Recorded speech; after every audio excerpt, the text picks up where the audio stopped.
Hello and welcome to Red Menace. My name is Alyson. I am, as always, here with my co-host Breht, and we have what kind of feels like a throwback for us, actually, in the sense where we are taking a text and really breaking this thing down in a very intensive way, and I'm super excited for this.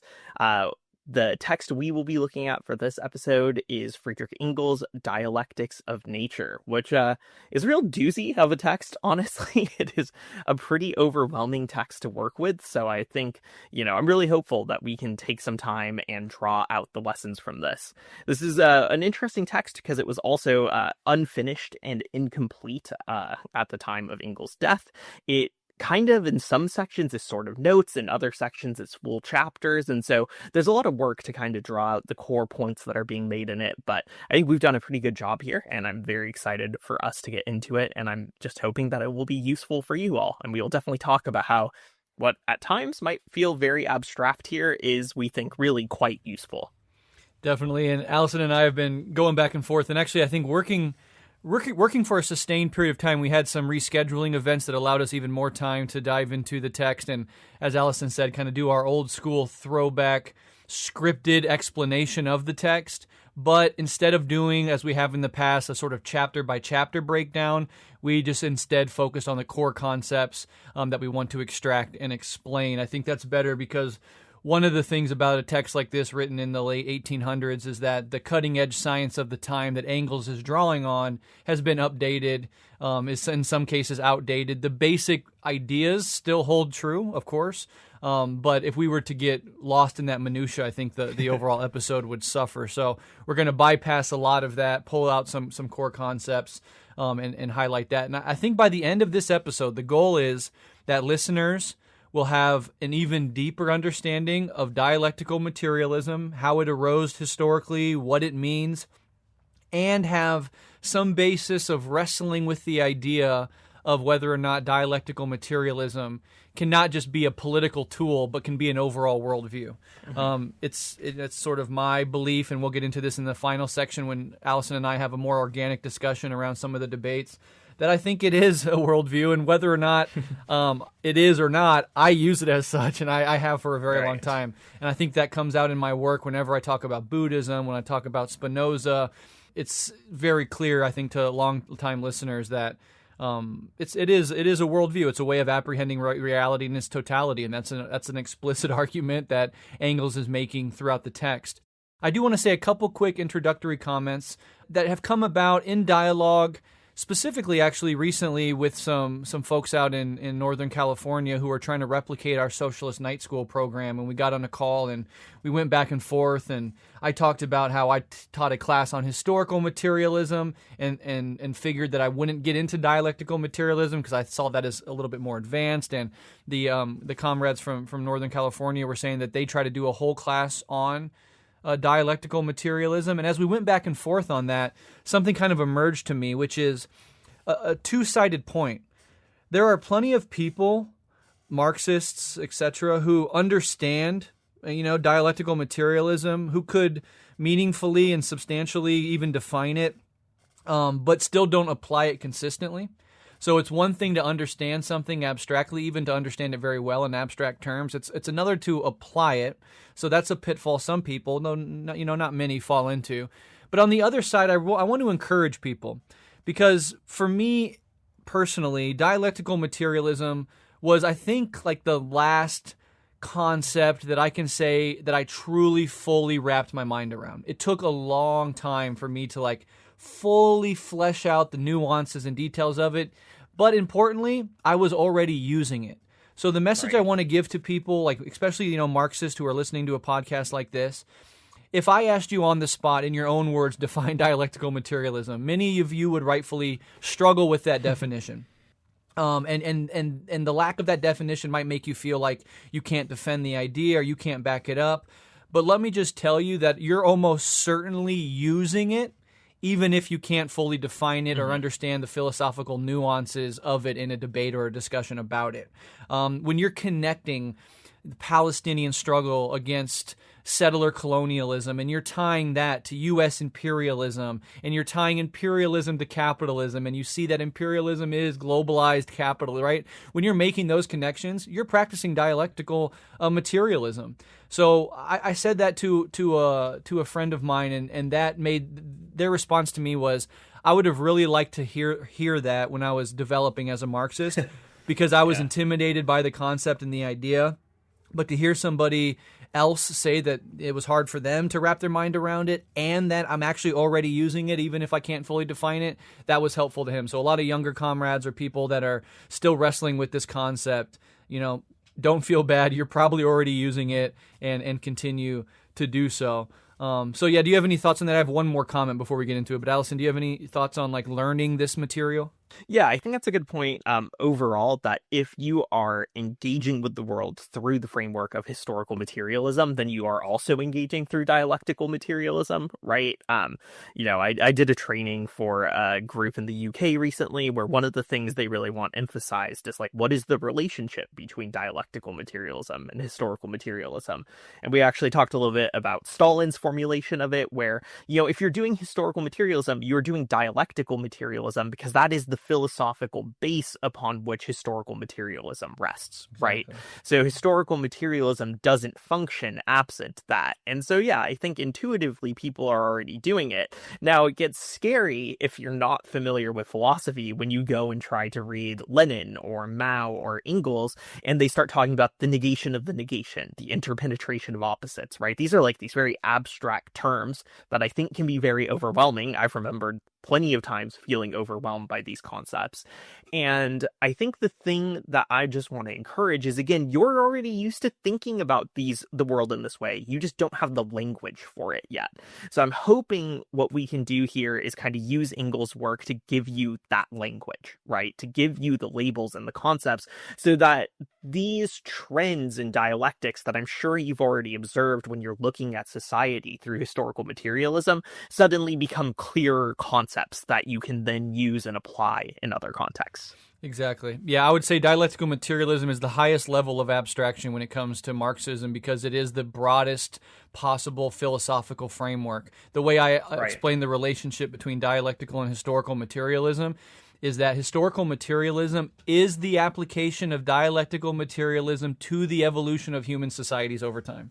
Right. And we're going to get into a whole bunch of other examples of how does it apply when it comes to the development of biological life? How does it apply to physics and the cosmology of the universe, right? And through these examples, and how does it apply to specific political instances? And in these examples throughout this text, I think it'll help you really drive home that point that this is a broad philosophical framework. It can be applied to many domains of knowledge. When we apply it to the evolution of human societies in particular, we call that historical materialism. And so I found that to be a helpful pedagogical approach to this question because the relationship between the two is often kind of fuzzy for people, and making that explicit, I think, can really help from the outset. So ultimately, I think the worldview that will emerge from this text is, in one sense, kind of obvious, right? It's but in another sense, it's also very challenging and complex and dynamic. And I think both those things are true at the same time. And I think you'll know what I mean as we go through this and start applying it to biology, to chemistry, to cosmology, and to politics. You'll see that there is an element that it's oh yeah, this is not some hyper surreal or even counterintuitive thing. This is actually just how the natural world operates. And I'm just now seeing it with increasing clarity. I'm not, as I'll say in this conversation, we're not imposing a conceptual apparatus on reality. We're extracting lessons and laws of motion from reality itself by studying reality. So, all right. I think that's enough. Do you have anything else you want to say before we get into this?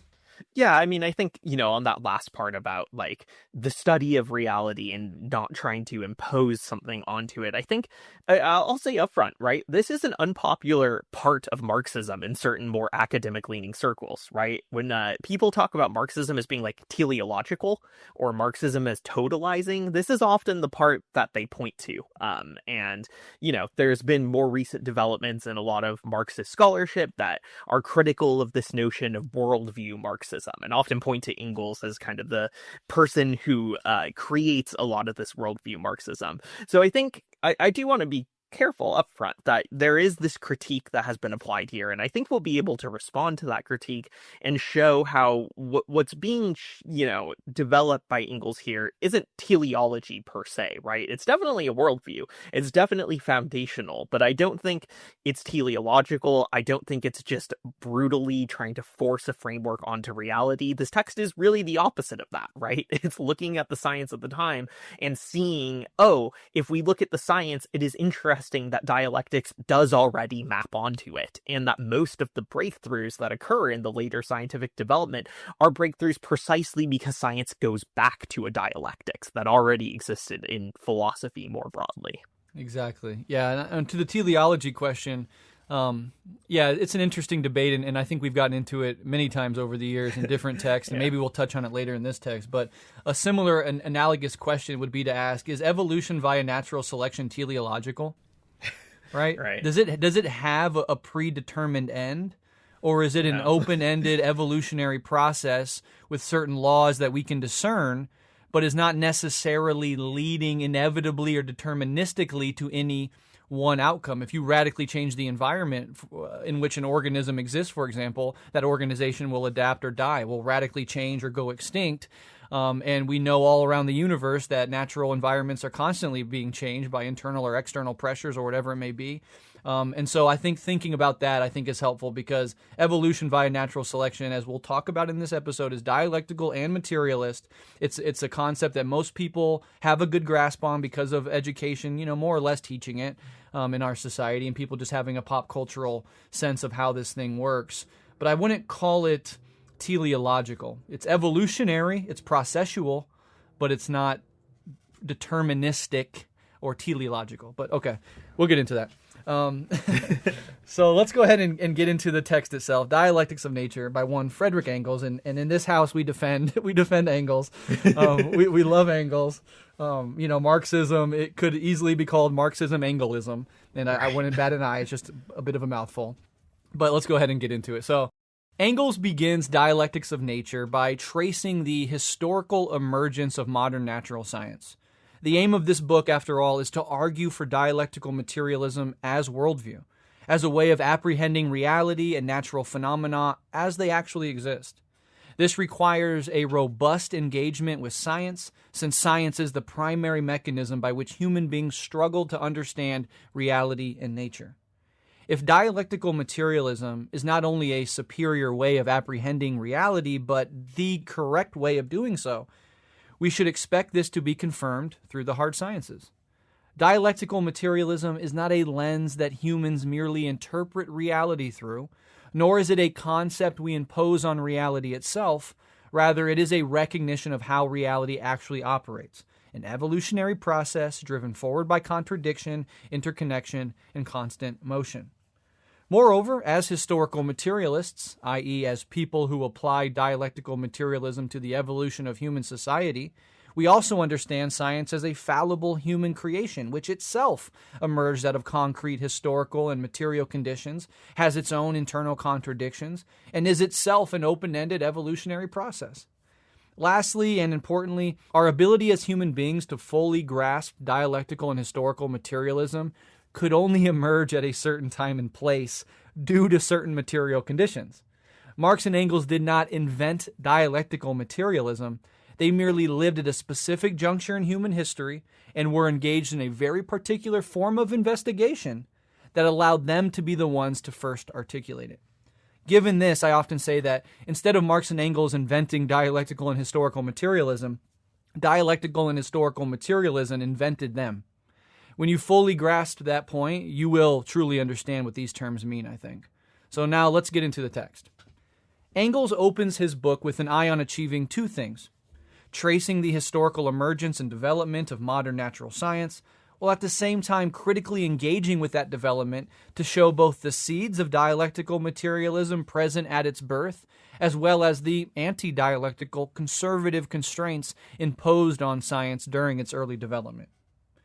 Engels divides the birth and evolution of science into three rough eras: the 15th and 16th centuries, marked by the Renaissance and Reformation; the 17th and 18th centuries, marked by conservative and mechanical materialism; and finally the late 18th and 19th century, up to the time Engels was writing this very book in the early 1880s, marked by the return of dialectics back into science. So let's briefly explore these eras. The birth of modern science in the 15th and 16th centuries emerged out of a revolutionary upheaval and rupture from the feudal Middle Ages, as European society was in its early transitionary phase towards what would become capitalism.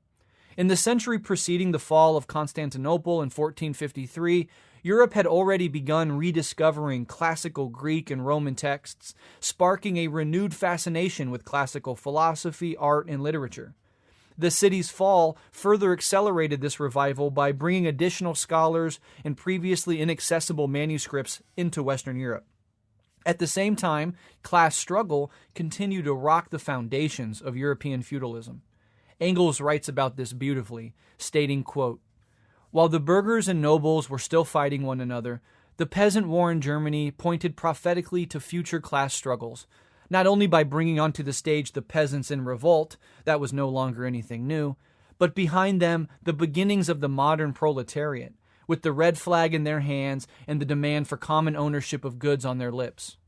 In the manuscripts saved from the fall of Byzantium, in the antique statues dug out of the ruins of Rome, a new world was revealed to the astonished West, that of ancient Greece. The ghosts of the Middle Ages vanished before its shining forms. Italy rose to an undreamt of flowering of art, which seemed like a reflection of classical antiquity and was never attained again. In Italy, France, and Germany, a new literature arose, the first modern literature. Shortly afterwards came the classical epochs of English and Spanish literature. The bounds of the old world maps were pierced. Only now, for the first time, was the world really discovered and the basis laid for subsequent world trade and the transition from handicraft to manufacture, which, in its turn, formed the starting point for modern large-scale industry. The dictatorship of the church over men's minds was shattered. It was directly cast off by the majority of Germanic peoples who adopted Protestantism, while among the Latins, a cheerful spirit of free thought taken over from the Arabs and nourished by the newly discovered Greek philosophy, took root more and more and prepared the way for the materialism of the 18th century." End quote.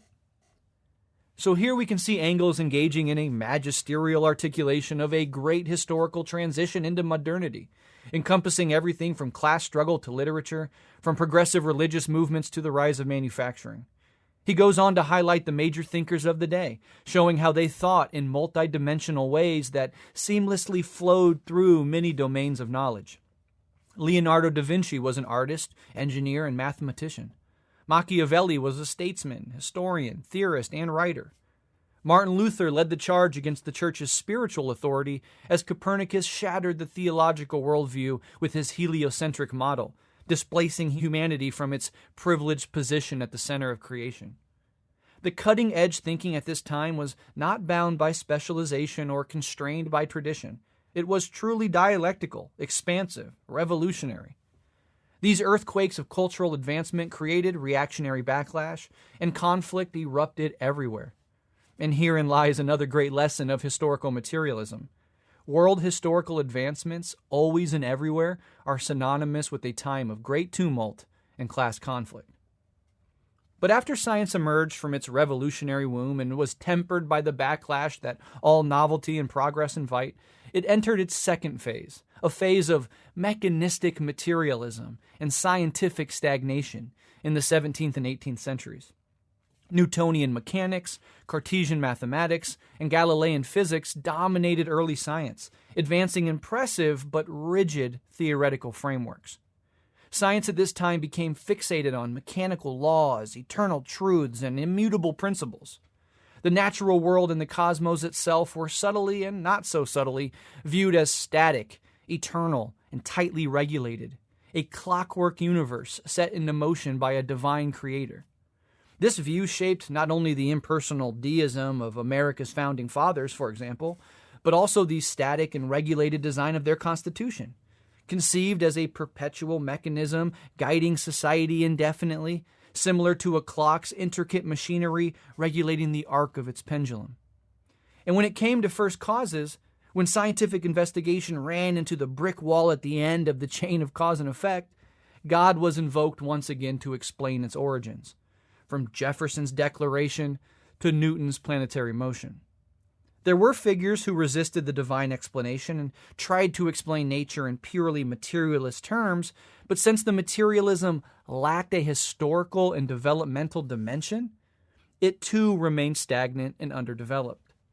And that is precisely what we mean by mechanistic materialism, a limited form of materialism neglecting nature's dynamic, interconnected, and evolutionary processes, favoring instead a simplified and static clockwork universe. It's a type of reductionism that fails to grasp the true complexity and interrelatedness of things. But the dialectic marches forward, and this era too gave way to a return to dialectics in science, but at a higher level. Key philosophical and scientific breakthroughs in the late 18th and in the 19th century gradually revived a historical and dialectical view of nature. Immanuel Kant's nebular hypothesis theorized the solar system emerged from rotating nebular clouds over time, rejecting a static solar system, as well as an explanation chain that ended at divine creation. This theory was initially ignored, but it represented the first advancement of a view of the solar system as historical, a solar system that evolved materially. Geology challenged the static Earth concept through fossil discoveries and Lyell's theories of gradual processes like erosion and sedimentation, bringing evolutionary dynamics to Earth's history. We could also talk about plate tectonics, for example.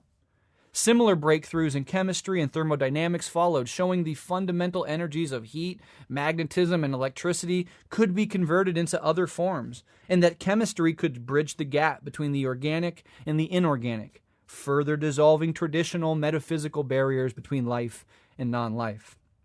The biggest discovery of this epoch, though, and one that we will dive into deeper later in this episode, is Charles Darwin's theory of evolution via natural selection, which creeped onto the scene in the middle of the 19th century and brought the dialectical, evolutionary, and historical developmental dimension right to the heart of human and animal life itself.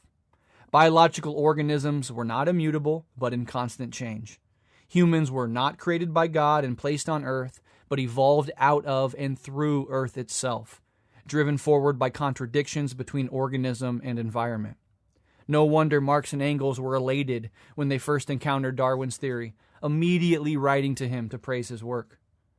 So in summary, the historical era of the Renaissance and Reformation represented the rupture from feudal and theological authority and had within it early seeds of dialectics. Early modernity then saw the development of science into a mechanistic and static worldview with theological residue, and this represented a regression away from dialectics and into metaphysics, while at the same time advancing materialism, albeit in a rigid and reductionist form.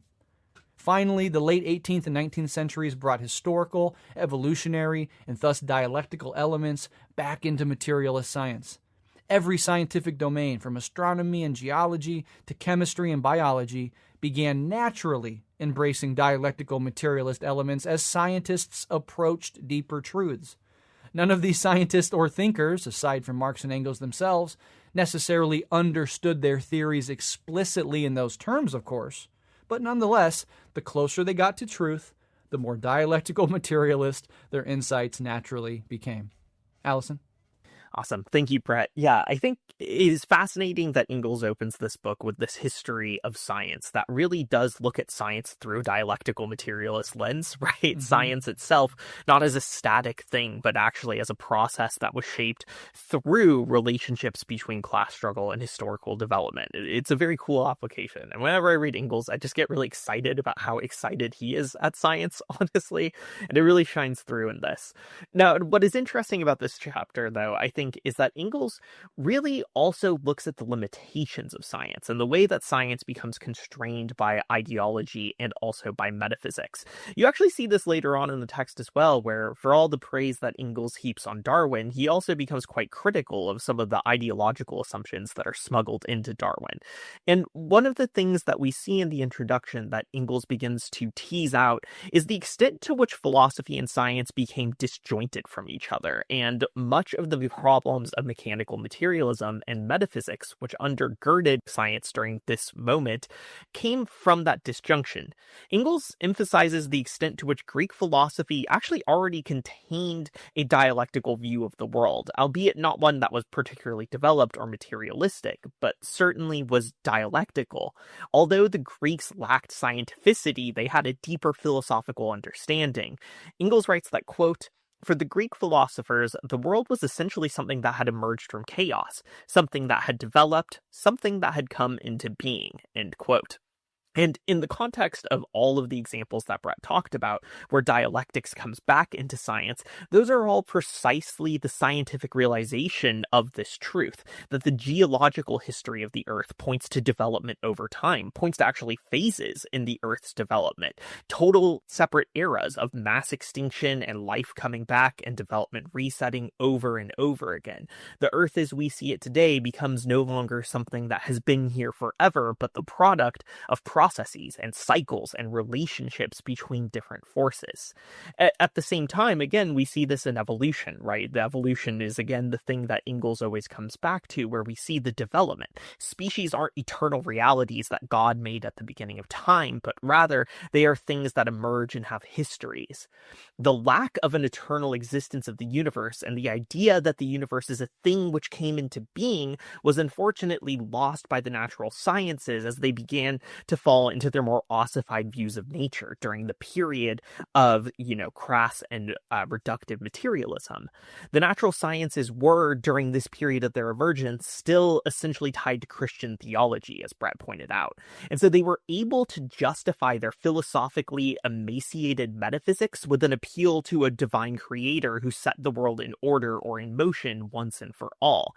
Many of these scientists were uninterested in philosophical speculation, and as a result of that, failed to recognize the fact that they had already imported specific metaphysical assumptions into their engagement with the world. At the same time, parallel to the development of this mechanical materialism, philosophy continued to develop externally to the natural sciences, and it actually didn't tie itself down with the metaphysics which underpinned the natural sciences. Engels writes that, quote, "It is to the highest credit of philosophy of the time that it did not let itself be led astray by the restricted state of contemporary natural knowledge, and that's from Spinoza right to the great French materialists. It insisted on explaining the world from the world itself and left the justifications and details to the natural sciences of the future." End quote. And so even if the natural scientists were neglecting philosophy, philosophy was actually beginning to engage with the world in a new way. Spinoza, of course, in some ways is perhaps the most theistic philosopher of all time because he argues that everything essentially is God. And yet within this is a sort of atheism from the perspective of the old appeals to God that tried to ground the world in God's creation or in some deity's creation. The universe itself becomes an immanent and transcendent reality simultaneously in Spinoza's work in such a way that you really begin to break away from some of the false assumptions of mechanical materialism. And so philosophy did begin to pave the way for a return that would come when science rediscovered the actual existence of dialectics. And of course, as we've pointed out over and over again, it's really Darwin that sets the stage for the realms of philosophy and science to once again be reunited. We'll talk about Engels' criticisms of Darwin later on in this episode, but there is just no question of the massive amount of respect and elation that Engels has at the ideas of Darwin. If you actually ever go and read the eulogy that Engels read at Marx's gravesite, it is Darwin who Engels compares Marx to favorably, saying that Darwin discovered the development of organic life as Marx discovered the development of human society. And so this really does represent a turning point, and in a sense, a return to this insight that philosophy had already had.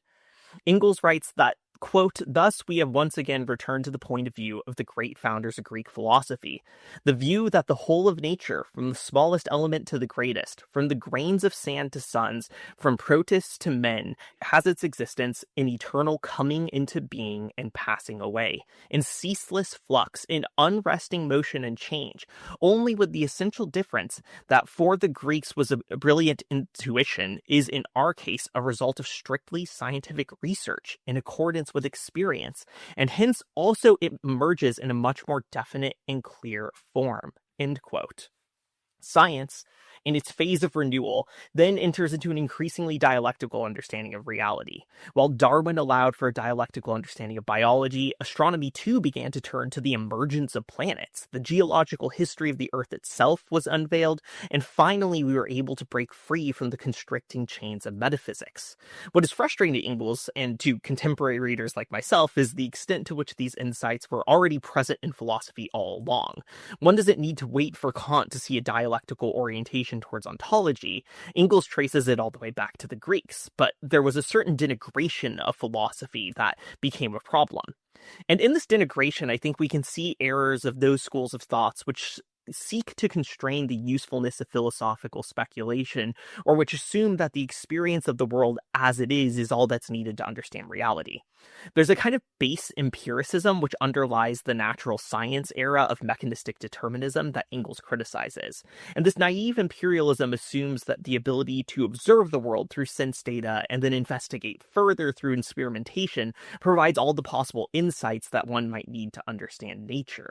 And yet, the present state of existence that we observe is not eternal. It's a moment in time, and one needs to be able to understand the nature of reality such that one can account for the temporal status of natural and social phenomena, can trace their development across time. Philosophy is thus still required in order for the insights of empiricists to be able to operate in the world and have a broader coherence. An understanding of what kind of world we live in and its relationship to change in time is not a mere complementary contribution to the scientific understanding of reality, but is actually kind of fundamental to it, that science has later confirmed. Philosophers have consistently been crucial in their ability to correct a sort of naive empiricism. Aside from Engels, we can think of skeptics like Hume, who rigorously outlined the logic of induction in order to demonstrate the problematic assumptions at the core of this naive empiricism, and these ideas need to be articulated and rendered into the scientific process. Now, none of this is to say that Engels is advocating for a retreat to abstract metaphysics or speculative philosophy. While Engels understands dialectics as a fundamental insight into reality, it is one which is still confirmed for him in the natural world, and this is the really crucial part. It's not a principle which is delivered from on high, but rather it is confirmed through the findings of science once science is able to interrogate and then break free from its own metaphysical stagnation. I'll hand it over to you, Brett. Yeah, that's so good. And that artificial separation between philosophy and science obviously still exists in today's world, yes. And you'll often see people in STEM or even proper scientists themselves denigrate philosophy as useless. There's the famous Neil deGrasse Tyson quote that we don't need philosophy anymore because we have science. And it speaks to this very thing that Engels is criticizing 150 some years ago. Which is amusing, but also kind of sad. And then also Spinoza. You're going to hear Spinoza's name brought up again and again, and I have actually a lot more to say about him throughout this script. But just one thing I wanted to quickly point out, the fact that Spinoza's philosophy can credibly be seen as both the most theistic philosophy ever and as raw, disgusting, vulgar atheism. Yeah. That is just testament to Spinoza's depth and the fact that, importantly, he transcends the dualism of atheism and theism into a non-dual state where both are equally true. You can credibly make both claims about Spinoza, and that's why he is absolutely wonderful. Marx and Engels loved him, and we love him as well. But let's go ahead and move forward. So the last part of this is titled Nature is a Dialectical and a Materialist Process. So we're getting a good understanding of dialectics. We understand, hopefully by now, vulgar, reductionistic, mechanistic materialism. But now let's kind of make that materialist aspect clear and see what it adds to this. So Engels makes clear that the very structure of reality itself, as revealed by modern science, is both dialectical and materialist. When we say dialectical, we mean that nature does not consist of static, isolated objects that exist independently of one another. Rather, it is a dynamic, interconnected totality in constant motion and development, driven forward by contradiction. And by materialist, we underscore that this process unfolds entirely within nature itself. No external supernatural force needed to set the cosmos in motion, nor to direct it, sustain it, or intervene in it, right? There's no external consciousness or a consciousness that abides above the material process, directing it, putting it into motion, intervening in it, etc. The scientific breakthroughs of Engels' era and beyond demonstrate this dialectical materialist reality vividly. Kant and Laplace's nebular hypothesis showed the solar system itself as something historically emergent, arising from rotating clouds of cosmic dust and gas, continuously evolving and transforming through immense spans of time. Similarly, geological insights by Lyell revealed Earth not as a static, timeless stage, but as a dynamic planet whose surface and geological structures were shaped through ongoing gradual processes. Meanwhile, once again, Darwin's theory of evolution by natural selection brought the dialectical process right to the heart of biology, showing life itself as an evolving interplay of contradiction and adaptation between organisms and their environments. Advances in thermodynamics demonstrated that heat was not a separate phenomenon but a form of energy convertible to mechanical work. Physicists such as Faraday and Maxwell unified electricity and magnetism into electromagnetism, further dissolving previously rigid distinctions between fundamental phenomena.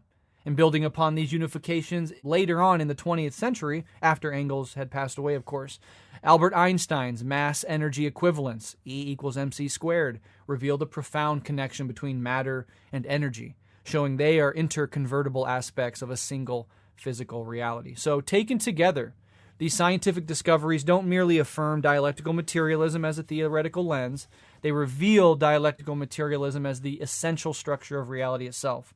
Nature is not fragmented or mechanistically static, it is processual, relational, historical, and evolutionary. And here's the profound philosophical punchline of this dialectical materialist worldview, which I will explore in even more depth later on. Humanity itself is not something apart from or superior to nature. We human beings, with all our consciousness and complexity, are not alien observers passively witnessing nature from the outside. We are nature itself, becoming conscious and self-aware through materialist processes. We are the earth come alive. Dialectical materialism thus offers a scientifically rigorous, logically unavoidable, and philosophically compelling insight, one with profound implications. We are the subjective side of an objective universe, an inseparable expression of cosmic evolution itself.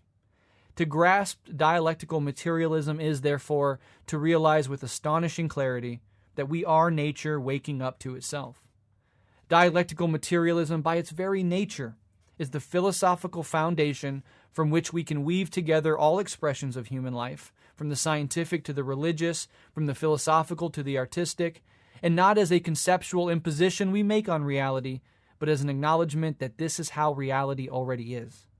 From this basis, we can radically unify all seeming opposites into merely different aspects of a singular process, while systematically avoiding all forms of vulgar materialism and crude reductionism. We can overcome all forms of dualism philosophically, which paves the way for us to transcend them experientially. But I'll make this argument in full in an upcoming book I'm writing.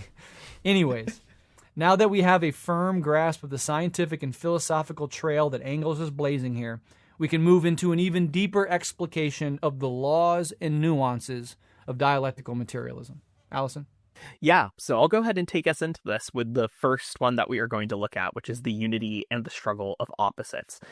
But broadly, I will say that Engels attributes all three of these laws to Hegel, but goes out of his way to insist that he's not just like re-articulating Hegel here, but he's taking these notions beyond the limitations that were placed on them by Hegel as a result of Hegel's own philosophical idealism, right?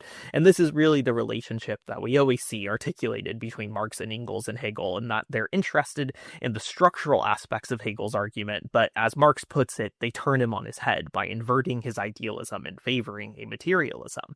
Engels writes that, quote, "We are not concerned here with a handbook of dialectics, but only with showing that the dialectical laws are really laws of development of nature, therefore are also valid for theoretical science. Hence, we cannot go into the inner interconnection of these laws with one another," end quote.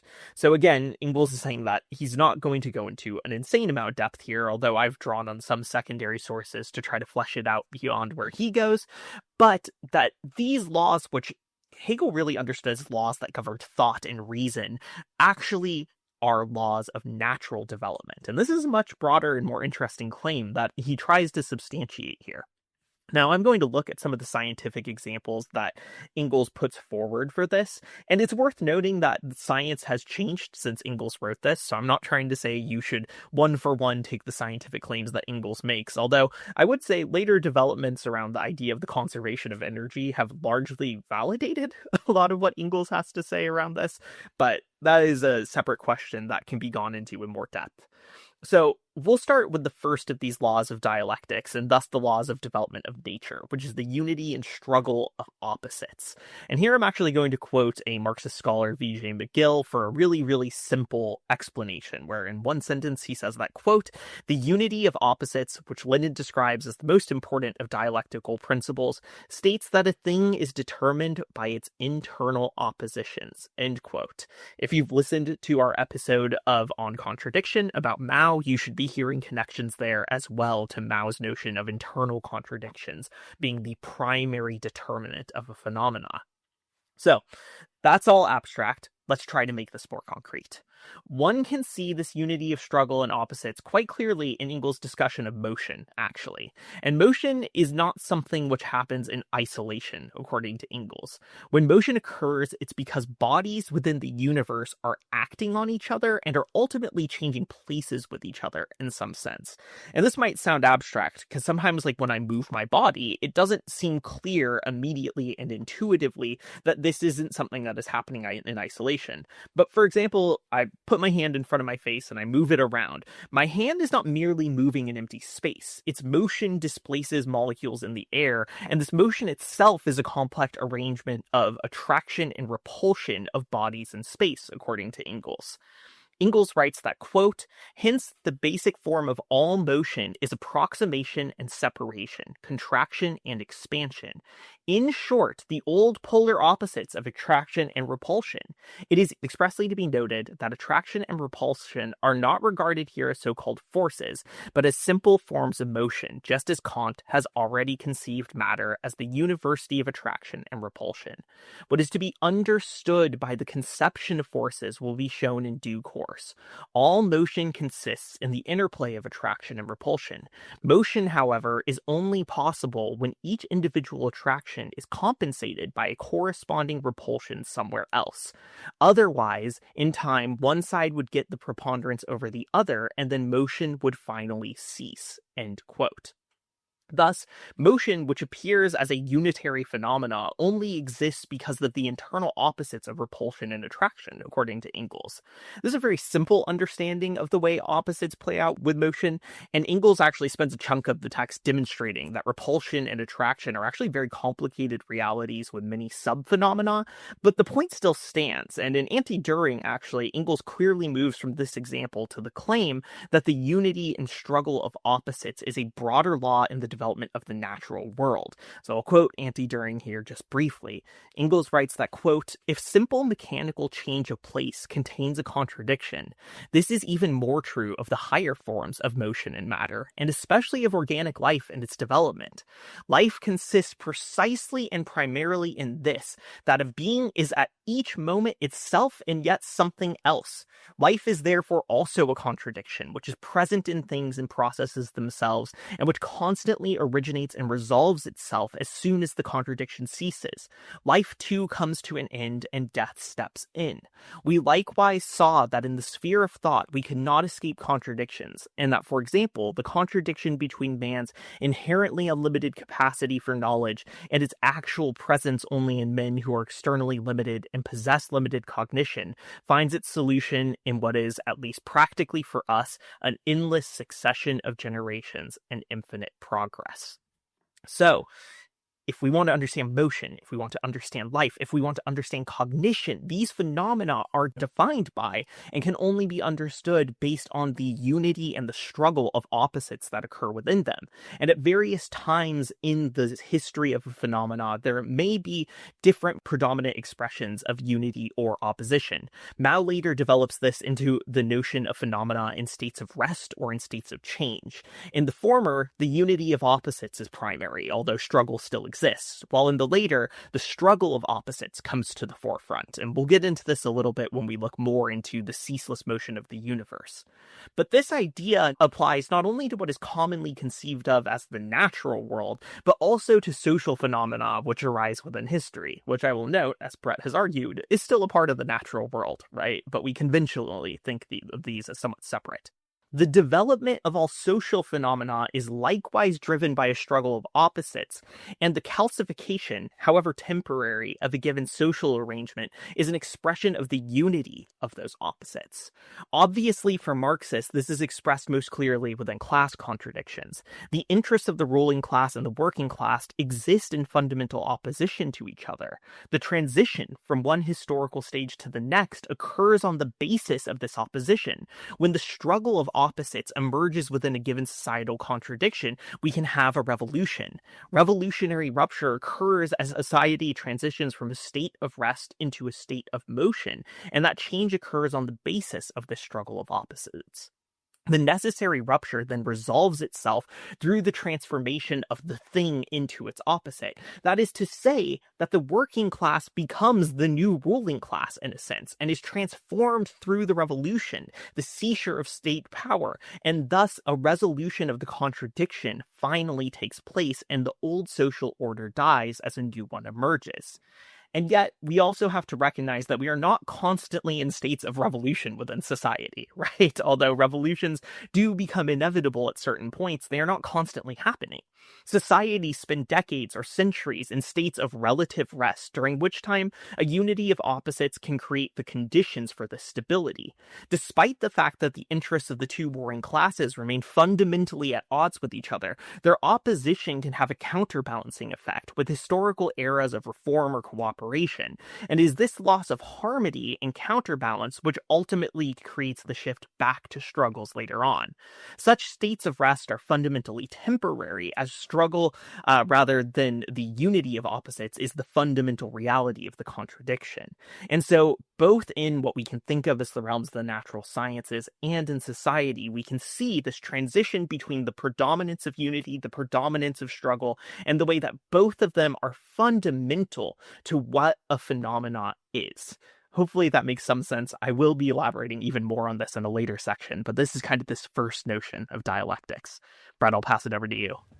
Yeah, really, really good. And we're covering the three main laws that Engels lays out in this text, and we're trying to give an example from science and nature, as well as one from politics and society, which Alyson just did so well. Two really quick stories I just have to tell before I move on to the second law, which is transformation of quantity into quality. But on the unity of opposites, I recently joined a Zen center, and the teacher, the Zen teacher, was giving a speech, and he was talking basically about the unity of opposites. I think he might even have used that phrase explicitly. You know, this is in a Zen Buddhist context, nothing to do with Marxism or politics. But he talks about pressing the palm to the palm and like this ritualistic bow when you get up from your cushion after Zazen. And he's talking about each palm representing different sides of the opposite and bringing them together in like a non-dual awareness. So he's like, you know, light cannot exist without dark, day cannot exist without night, life cannot exist without death, good and evil. And then I also added to that self and other, right? That those are two opposites, seeming opposites, but they contain the implication of the other in their very being. What is day without the concept of night? What is the concept of self without the concept of other? That just dissolves into incoherency. So again, Buddhism has lots of these, if not materialist aspects, which I think that's where Buddhism often diverges from Marxism. It has the dialectical aspects, showing what Engels was saying earlier, that dialectics goes back deep into many different cultures, histories, and philosophies. And that's no exception here with Buddhism. And I'd also quickly note that Buddhism rejects the metaphysical, i.e. the static, unchanging concept of the self, which is the concept of no self, which I think is another dialectical concept. So interesting stuff there. We'll get into more of that as we go on. But the quick other second little story I wanna say, which I think helps break up the deep dives we're doing and adds a little human element here. But I'm in my master's course to try to get my master's in education to become a teacher, and I have to take these certain endorsement classes, and I find myself, to my chagrin, in like an intro human geography class. But I open myself up to it. I go in it, I get a good grade, and I apply myself as much as I can, even though the material is very introductory and is not as intellectually engaging as some higher level courses can be. But in one of these classes, the teacher gets into like natural geography or whatever, and she asks the question to the class. She says, "What is nature?" And this is resonant with something you just mentioned, Alyson. There's a moment of silence. This isn't a very participatory class. I try not to overtalk, so I wait for other people to speak first. And this one kid, God bless him, he raises his hand. These are all like 19-year-olds. Right. She says, "What is nature?" And he raises his hand. He just says one word. He says, "Outside." I thought that was awesome. And then other people kind of elaborate more on that. It's like the woods, and you go out into the forest or the ocean or something.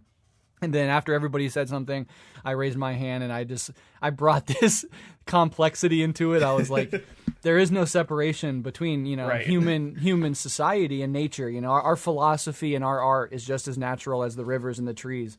And she says, "Yeah, that's good. Okay." And we moved on and stuff, and it was just very funny. But I just love the kid raising a hand and just saying "outside."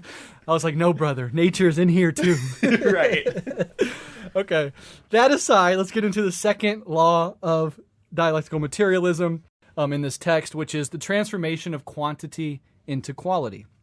So Engels describes this dialectical law as the process by which incremental quantitative changes accumulate until they reach a tipping point, resulting in a sudden qualitative transformation. So this is quantity, or number of changes, we could put it, piling up until they spill over into a shift of quality, or the overall state of a thing. Put simply, and purposefully being repetitive to drive the point home, small gradual adjustments eventually trigger significant shifts, fundamentally altering the nature of the thing in question. This isn't just a philosophical abstraction, it's something we see clearly in scientific phenomena. For example, consider water heating on a stove. Initially, the temperature rises slowly, degree by degree, with nothing remarkable happening. These incremental quantitative changes seem trivial, and by themselves they are, until suddenly, at precisely 100 degrees Celsius, the water undergoes a dramatic qualitative change. It boils, turning liquid into gas.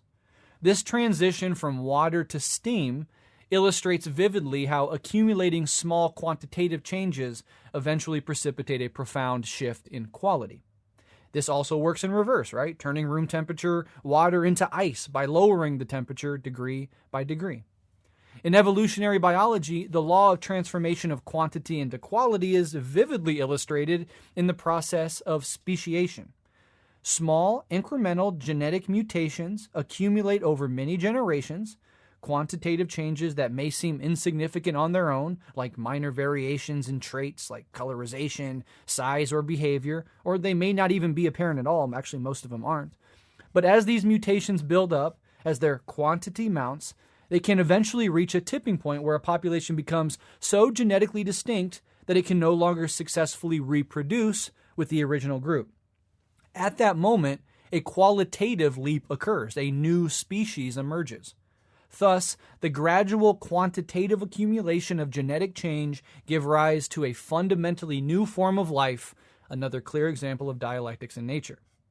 Here we can also see how contradiction drives things forward.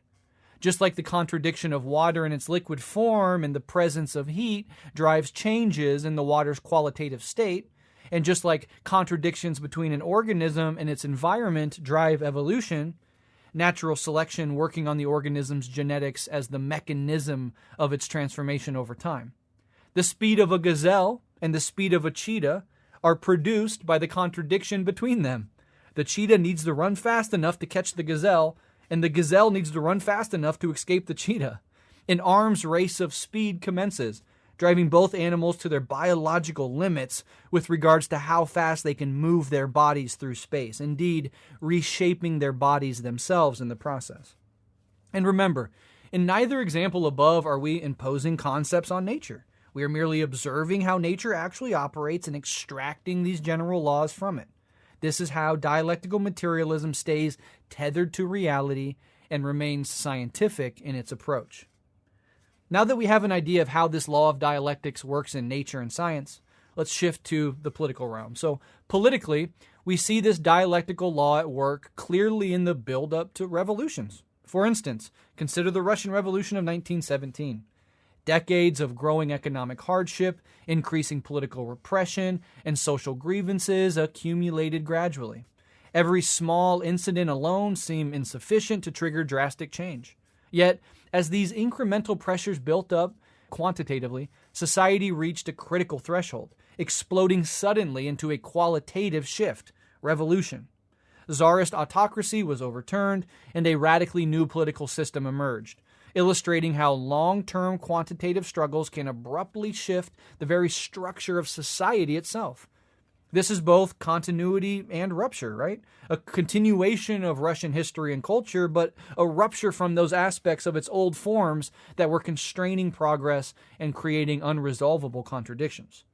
At this new stage of Russian political history, old fetters were severed, but new contradictions and new problems inevitably emerged, which themselves had to be faced and addressed.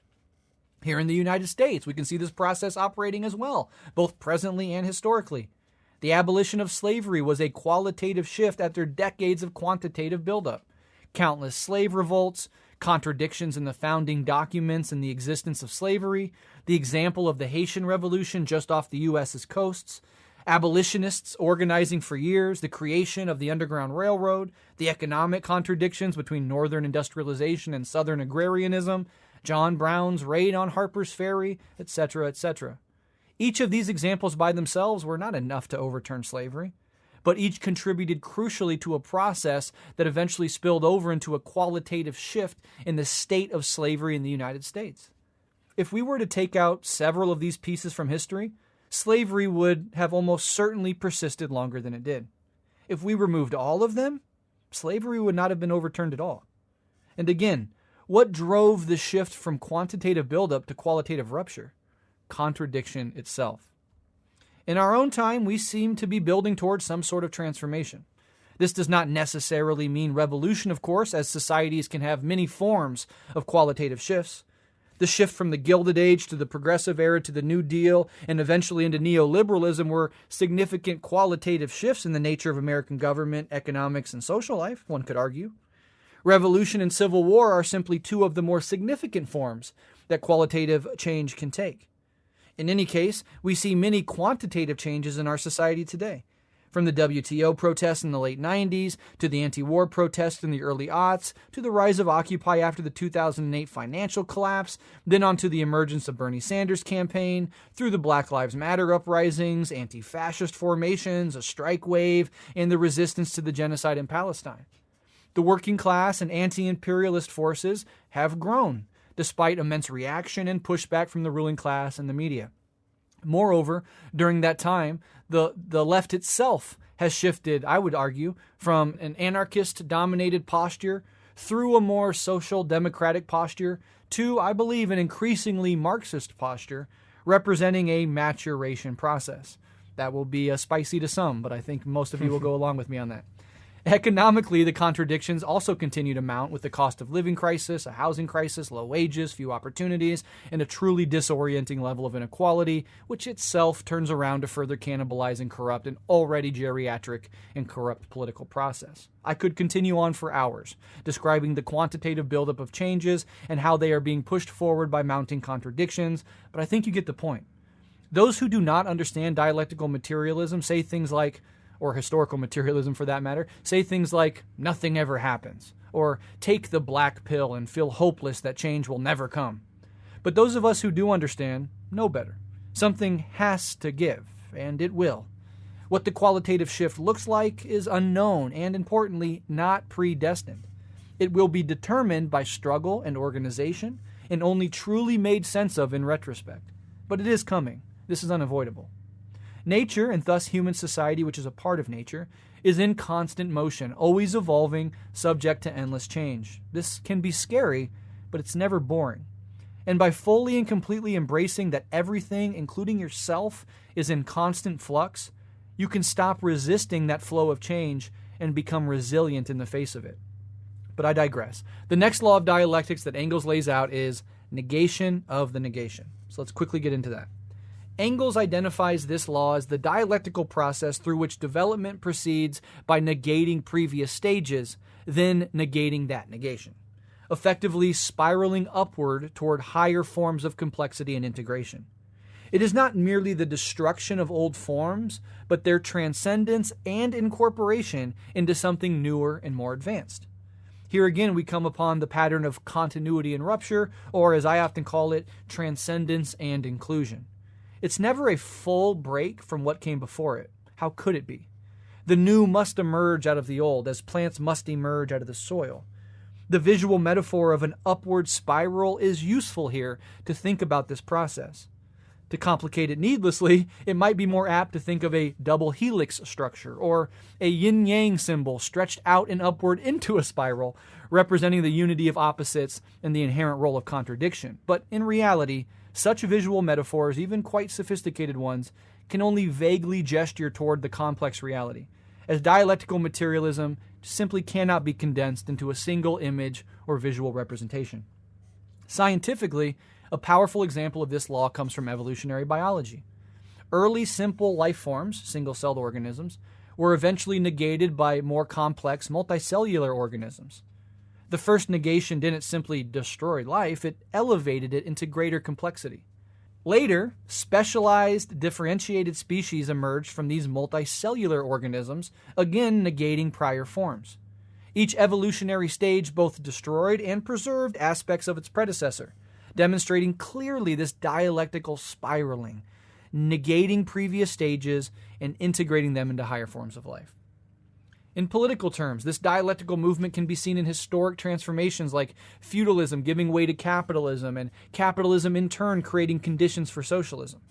Capitalism negated feudal relations by overturning aristocratic privileges, hereditary power, and localized economies, thus establishing broader social relations and industrialization.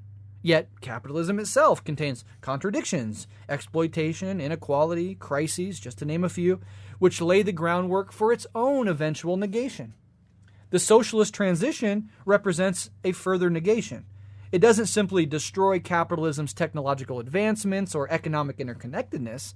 Instead, it transcends capitalism by reorganizing society on cooperative, egalitarian, and rationally planned lines. This process illustrates vividly how dialectical development moves forward, each negation overcoming previous contradictions, while integrating and elevating what is valuable from past stages. As historical materialists, we often talk about communism as a return to community at a higher level, referencing the communal nature of primitive communism. To return to it at a higher level once again evokes the spiral metaphor and implies a maturation process that had to go through the negation of community in the form of class society and then in the form of liberal individualism. Socialism and then communism is the negation of that negation. But when we return to community, we are no longer in a state of nature and in perpetual struggle with scarcity. We have developed the understanding, the science, and the technology to return to the beauty and naturalness of communalism, having resolved the contradictions of scarcity and the contradiction of living in a state of nature vulnerable to its whims. Moreover, we return to communalism not as separate and warring tribes, but ideally as a unified human species. The very notion of our in-group has been extended through this millennia-long dialectical process to include all of humanity into our tribe and probably all of Earth, since a truly mature species would understand itself in intimate relation and deep connection with not just our own species, but with the Earth as a whole. Sitting where we are in the later stages of capitalism, and before even socialism becomes the dominant form of production, this seems utopian to many. But with the clarity that comes with hindsight, our species will one day look back on this whole process and understand it for what it is. The fact that we, through an apprehension of dialectical materialism, can see this process while we exist within it, is a testament to its profundity and truth. In any case, now we have a firm grip on the three laws of dialectical materialism as laid out by Engels. He provides us with profound philosophical clarity through these laws, and hopefully our examples have helped make even more sense of them for you. Understanding the unity of opposites, the transformation of quantity into quality, and the negation of the negation empowers us to perceive and engage with reality, scientifically and politically, in a nuanced, historically aware, and dialectically sophisticated way. Alyson?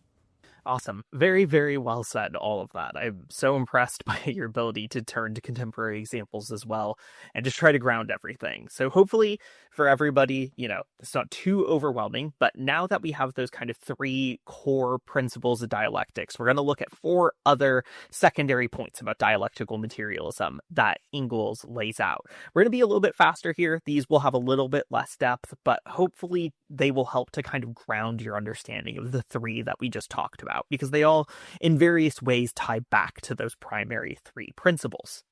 So I'll go ahead, jump into the first one for us, which is the interpenetration of opposites, and the idea that all things are related and defined by their interaction with what they are not. Now here you should be hearing, echoes of what I talked about with the idea of the unity and struggle of opposites, but we're going to deepen things a bit more.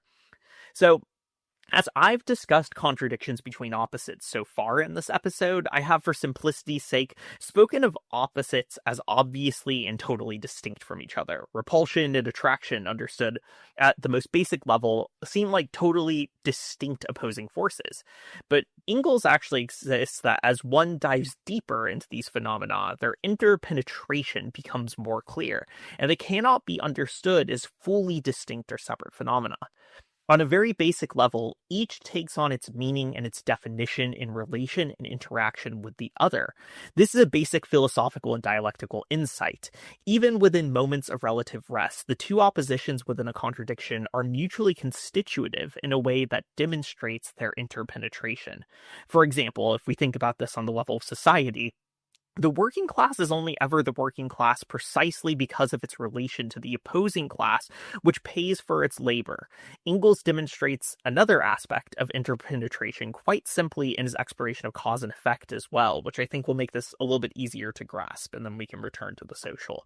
He writes that, quote, "We find in like manner that cause and effect are conception to individual cases. But as soon as we consider the individual case and their general connection with the universe as a whole, they run into each other. They become confounded when we contemplate that the universal action and interaction in which cause and effects are eternally changing places. So that is what is effect here and now will be cause there and then and vice versa," end quote.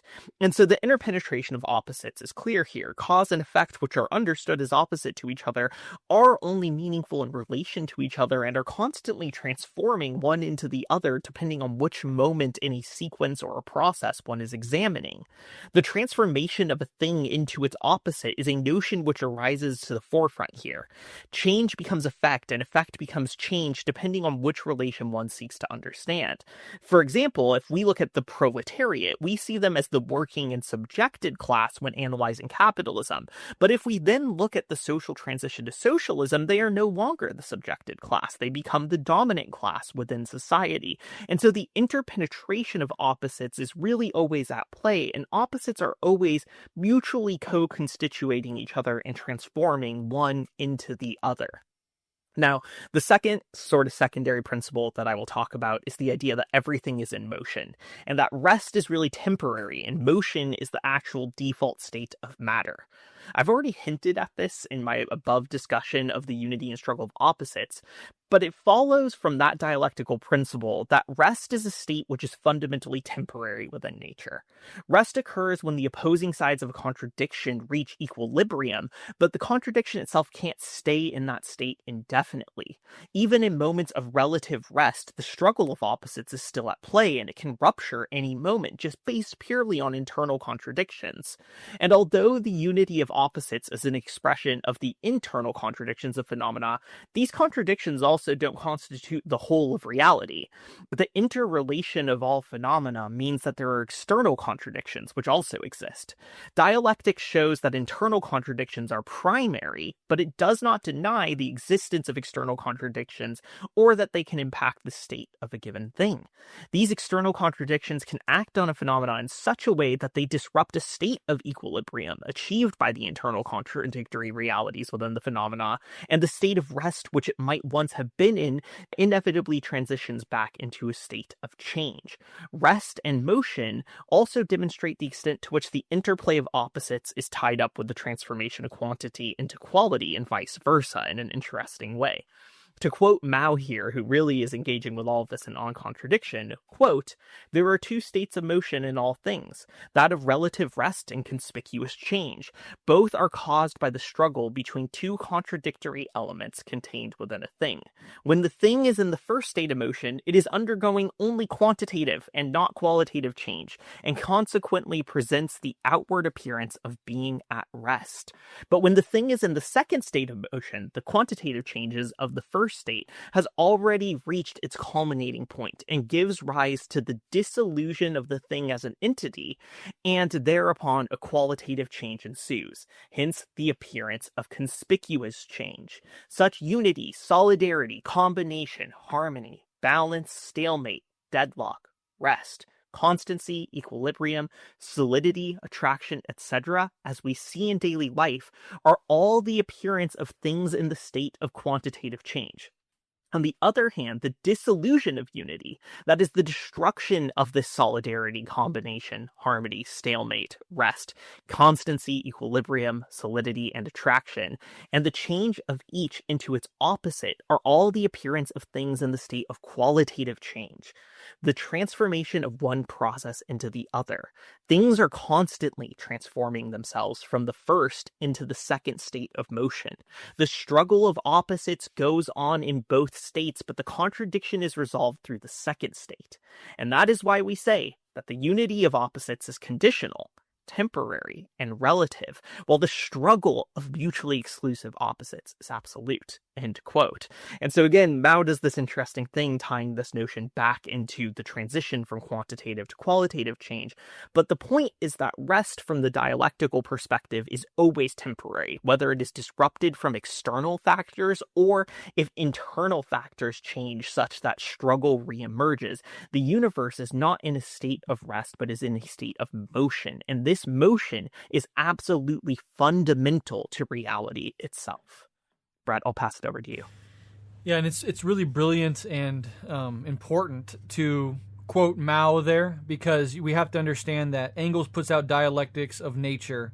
Mao's on contradiction is picking up these concepts, and what he does is he fleshes out the nuances of contradiction in particular. So Engels mentions contradiction. We understand it as the driver of change, the engine of change, but there's so many nuances to be explored within contradiction itself. And what Mao does is precisely that. So he advances dialectical materialism through a concerted analysis of contradiction, building on the work of Engels here in the Dialectics of Nature.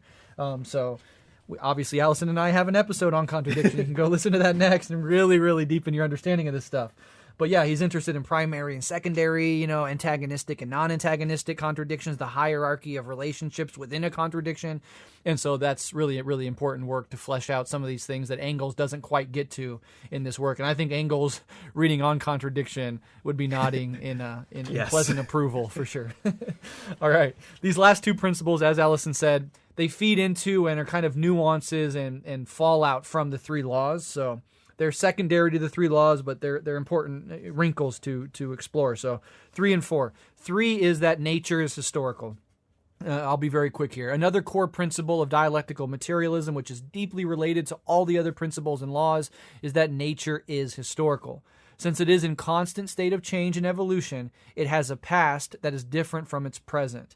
And that past led to and shaped its present state. Lazy or metaphysical thinking often treats nature as timeless, right? Mountains as eternal, species as fixed, the cosmos as static, even and especially the idea that our very selves are a single, fixed, permanent thing, something the dialectics of Buddhism challenges head on.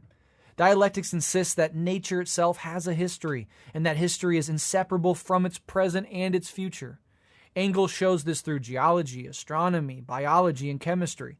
The earth formed, changed, and cooled over time. Species evolved, adapted, and went extinct. Even chemical elements and celestial bodies have life cycles, from atomic decay to the Milky Way itself. Mountains rise and erode away. Ecosystems come together and collapse. The universe itself is not a completed structure, but an ever-unfolding process.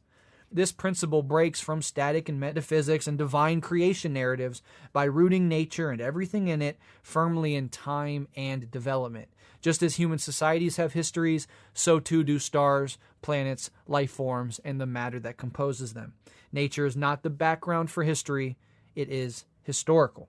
And that's really important. Socially, we hear something as silly that all of us will think is silly, like, all that racism stuff is in the past. Like we elected a black president. We had a black lady run for president this last term. Racism is a thing in the past. But once you understand these concepts, race is a historical unfolding process whose present is shaped by its past. It's never really past, right? Everything is connected not only in space with each other and other in relation to other things and phenomena, but also temporally with its past and its future. And you cannot have the present if it was not birthed from something. And the soil from which the present and the future are birthed is the past. And so those things are actually ultimately not separable. And the very final little principle here is that matter is self-moving. And this is really fundamental to the materialist part of dialectical materialism. This principle we will cover is, again, that matter is self-moving. Engels sharply rejects the need for any external force, divine or otherwise, to explain motion, life, or consciousness. To say that matter is self-moving is to say that it contains within itself the contradictions, tensions, and tendencies that drive its development. The motion of matter doesn't require a prime mover. It emerges from internal differentiation and struggle. This is evident in physics, right? For example, gravitational tension, thermodynamic disequilibrium. In biology, natural selection, genetic mutation, adaptation, and even consciousness itself, which dialectical materialism sees not as an immaterial soul, but as a property that arises from the organized complexity of matter in motion, specifically in the human brain, but connected to everything else. Consciousness is matter reflecting upon itself. Dialectics reveals that the cosmos does not need to be explained by something outside of it, it explains itself. Motion is not imposed on matter, it is inherent to it. From this follows one of the most profound philosophical conclusions. The universe is not a creation from something outside itself, but a self-developing, and through the natural emergence of consciousness, an increasingly self-aware process. Before we move on, I do have a quick digression I hope you'll all indulge me in. When people trace back the history of the universe and hit the epistemological brick wall of what came before the Big Bang, it's important to remember that postulating a universe or an infinite universe or postulating a multiverse, etc., is functionally the same thing as postulating a God, in the sense that one leaves the realm of provability and falsifiability and enters the realm of pure speculation by necessity. While these ideas emerged from within science and theoretical physics, unlike the idea of God, they currently lack empirical confirmation and thus blur the line between rigorous materialist science and metaphysical projection. It is not, therefore, more scientific to assert the existence of a multiverse than it is to assert the existence of a God. Both are ultimately, as of now at least, untestable metaphysical speculations. And more importantly, the same problem arises in both cases. How did God or the multiverse itself come into being? What created the creator, or what came before the multiverse? All this does is push the explanatory chain back a step, leading ultimately to an infinite regress. The God who created the God who created the God, or the multiverse who created the multiverse who created the multiverse. The only honest and objective answer to the question of what came before the Big Bang is the following: I do not know, and we probably can never know, since it exists outside of space and time, which is to say, outside of nature. Dialectical materialism apprehends reality as it exists in this universe. It, like science itself, is incapable of, and ultimately uninterested in, addressing questions about anything outside of it, which is, by definition, supernatural. Dialectical materialism is focused on the natural world, which is why it rejects metaphysical thinking. And it rejects metaphysical thinking in both of its forms, right? In form number one, the form of a false apprehension of reality as static and unchanging, as we've talked about, but also in number two, the form of wild speculation about things outside of the universe which we cannot possibly know. Dialectical materialism is committed to the knowability of the material world within its limits and through practice. It simply doesn't make claims beyond its domain. If, hypothetically speaking, and this is me having fun, not anything Marx or Engels said or believed, but if God existed in a way that dialectical materialism could apprehend, it would have to exist in Spinoza's sense, as the totality of the objective and subjective dimensions of the universe itself, which is to say, God would have to exist not as something separate, static, or supernatural, but as something immanent and itself evolving. Such a God could not stand outside of nature, but would have to be one with nature itself. This would mean that you and I, in both our physical bodies and in our subjective consciousness, would be manifestations of God expressing itself as nature.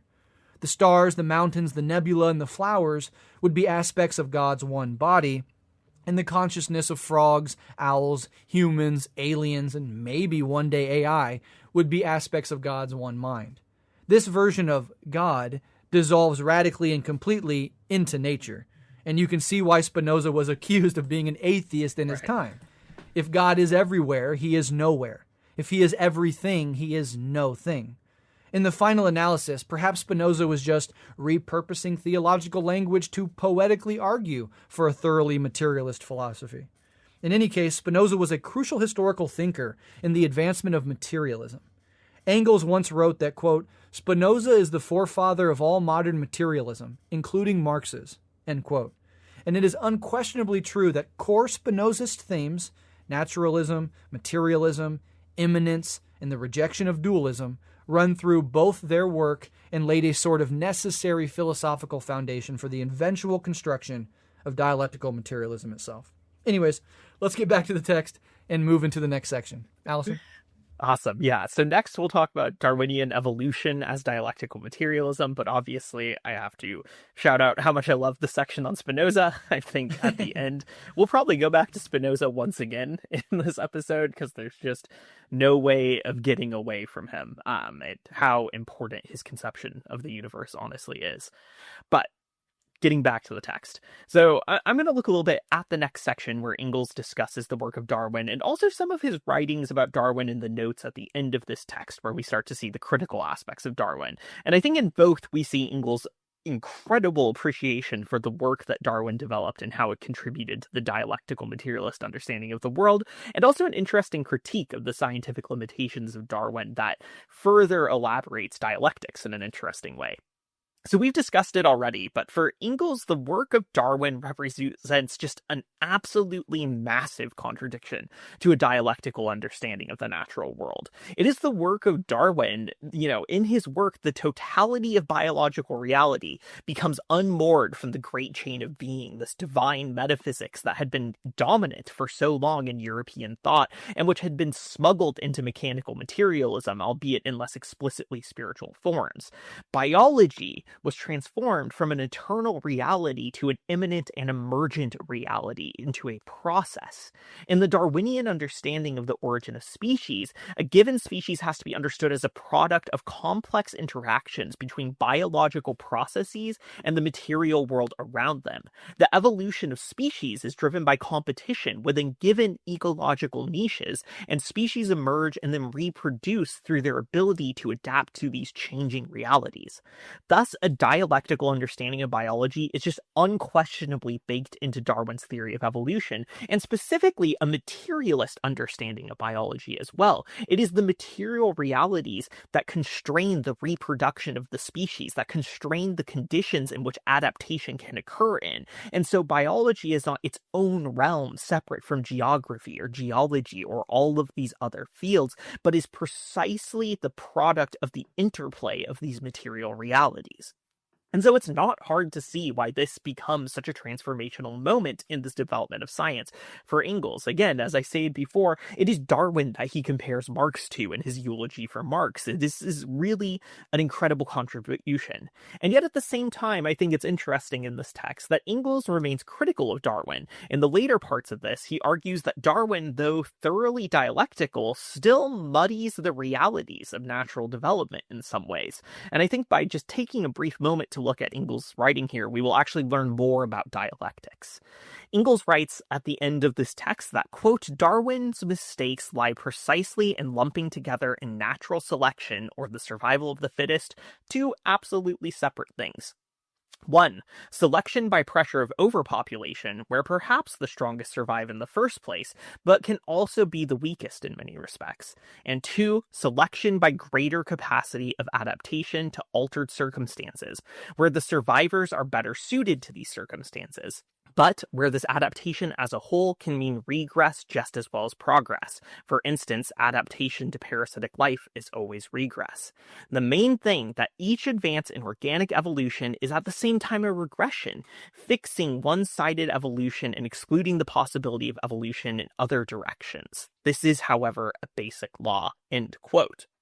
And what we can see here is that Engels remains critical of Darwin for what he sees as kind of an unjustified Malthusianism, which has snuck into Darwin's thinking and led to a more one-sided understanding of evolution, which failed to fully embrace a dialectical outlook, right? So overpopulation gets smuggled in as one pressure, which is treated, as identical to changing circumstances around the species. And this becomes concerning for Engels here. But at the same time, this is still a dialectical outlook, right? There is still change and there still is the emergence of species over time.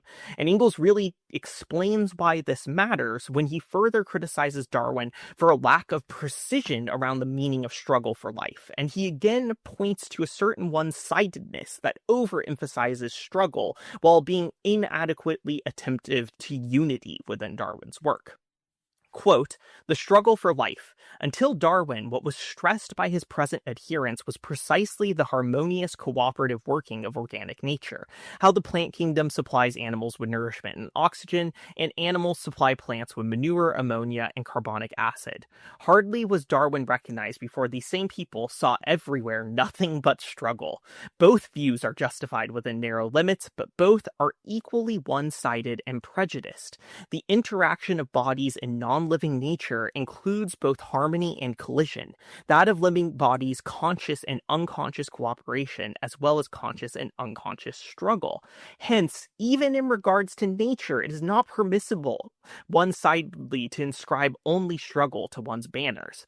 But it is absolutely childish to desire to sum up the whole manifold wealth of historical evolution and complexity in the meager and one-sided phrase, struggle for existence. That says less than nothing. End quote. And so again, Engels here is actually being somewhat critical of Darwin, noting that Darwin perhaps initiated an overcorrection to a hyper-emphasis on struggle that led to a de-emphasis on unity, and that in actuality, from the dialectical perspective, natural development occurs both in relation between struggle and unity. There are, in fact, mutually beneficial relationships between species that exist and that can spur their development in addition to the struggle and the competition between species. And so Engels tries to take what is dialectical in Darwin and reassert a two-sided view that really pays attention to the relationship of opposites not always having an antagonistic form. Engels notes the extent to which bourgeois political theory is also kind of smuggled into Darwin's notion of evolution, and he notes that the one-sided notion of struggle becomes, an attempted natural justification for Hobbesianism and Malthusianism. And as such, Darwinian evolution represents a breakthrough from the previous metaphysical approaches to biology, but even in its more dialectical approach, it is limited by its own one-sided metaphysics, which then allows it to be mobilized as an ideological justification for bourgeois domination. Engels does not reject the dialectical aspect of Darwinian revolution, but rather works to unveil the one-sidedness that has been smuggled into it. The issue is that Darwinian evolution overemphasizes the struggle of opposites and is lacking in its assessment of unity and the interpenetration of opposites. But this does not negate the absolute necessity of Darwin's scientific discoveries, which, as Breht will explain in a moment, not only tell us about the development of the natural world, but also some profound and incredible insights into the development of humanity within that natural world.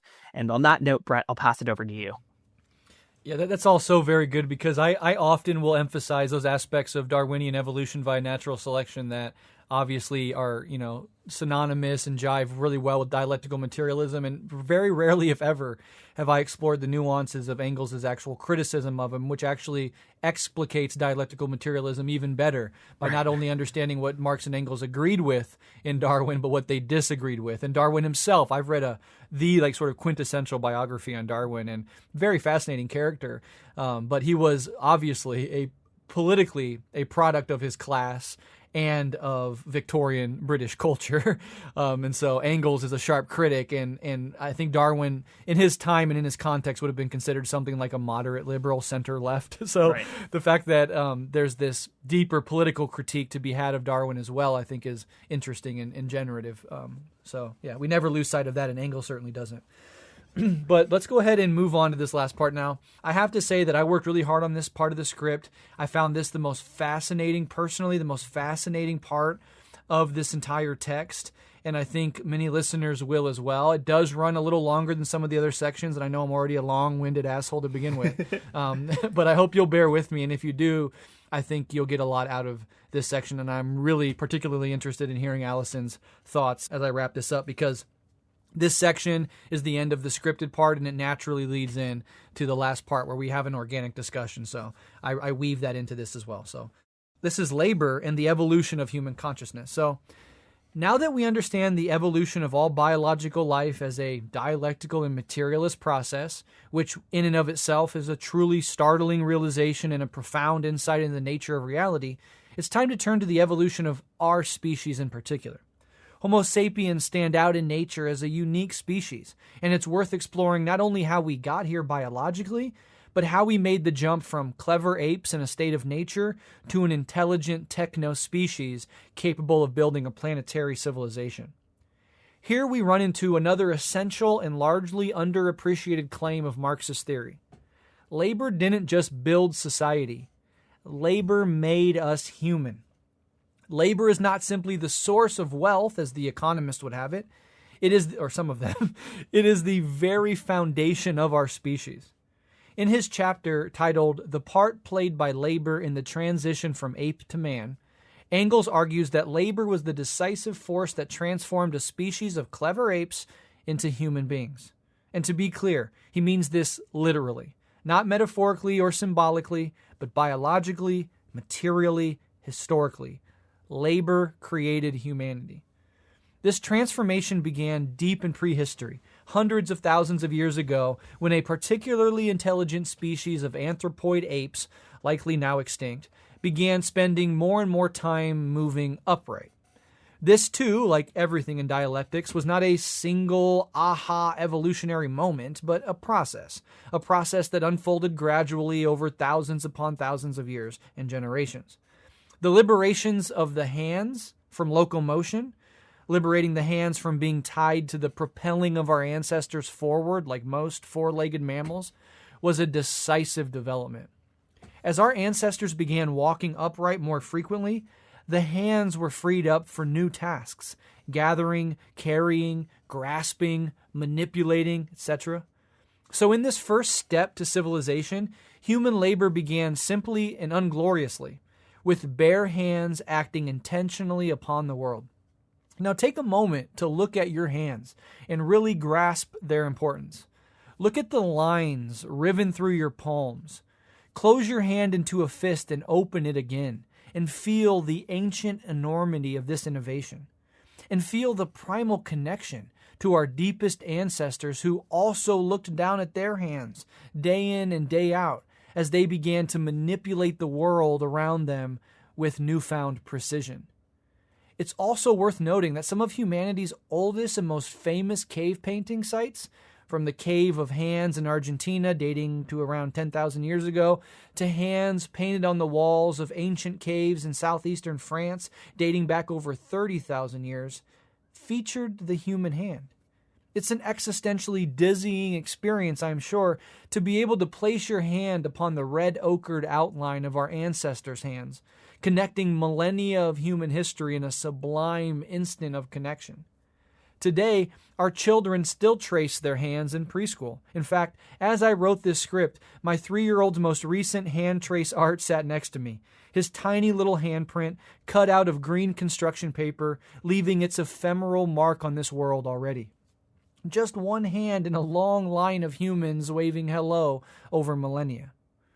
I digress, but I urge you to look up the cave paintings after this and reflect on their historical significance. I'll also leave a short but beautiful video on the topic in the show notes for anyone interested. But here's where the truly dialectical point begins to emerge. The hand was not only the organ of labor, it became the product of labor. Through the process of laboring itself over immense spans of time, the hand itself changed and evolved. Its bone structure, musculature, flexibility, and fine motor control developed in tandem with the increasingly complex tasks it performed. Nature provided the raw material, the hand, freed up by bipedalism, but it was through the historically accumulated practice of using the hand to labor that the hand was actually shaped into what we now consider a human hand, capable of art, of architecture, of science, of writing, and of throwing up a fist to a crowd in a sign of solidarity. This is dialectics. Cause turns into effect, and effect into a new cause. There is a reciprocal, ongoing relationship between a thing and its context or environment, and influence is a two-way path. But let's take the dialectics even deeper, because, of course, the hand did not evolve in isolation. It is only one part of a larger, complex organism, and changes to one part of the body necessarily influence the rest. As Engels notes, this is due in part to what Darwin called the, quote, law of correlation of growth, which basically means when one part of an organism evolves in a new direction, it tends to drag other parts along with it. So as the hand became more dexterous and the body more upright, other systems, skeletal, muscular, neural, had to adapt. This process is not always nice and clean either. Many humans today struggle with back pain, for example, and this too is our ancient inheritance, stemming from the stress put on our back by our shift to bipedalism. A trade-off I think is worth it in the end, but tell that to someone who just threw their back out picking up their groceries. Cold comfort indeed. But more importantly, and this is crucial to the development of culture and thus civilization itself, labor led to the need for communication, and communication gave birth to language. Working together on shared tasks meant our ancestors needed to coordinate with increasing sophistication and nuance. First with gestures, grunts, facial expressions, what you and I might resort to if we found ourselves in a country whose language we didn't speak, trying to communicate with the natives, and then gradually through more complex sounds. Speech didn't appear fully formed any more than tools did, but necessity and our nature as profoundly social beings drove its evolution. As the need for communication increased, the vocal apparatus, the larynx, the tongue, the mouth, underwent transformations that paralleled the hand. Speech and labor evolved together, reinforcing one another in a dialectical feedback loop that drove forward the development of the brain.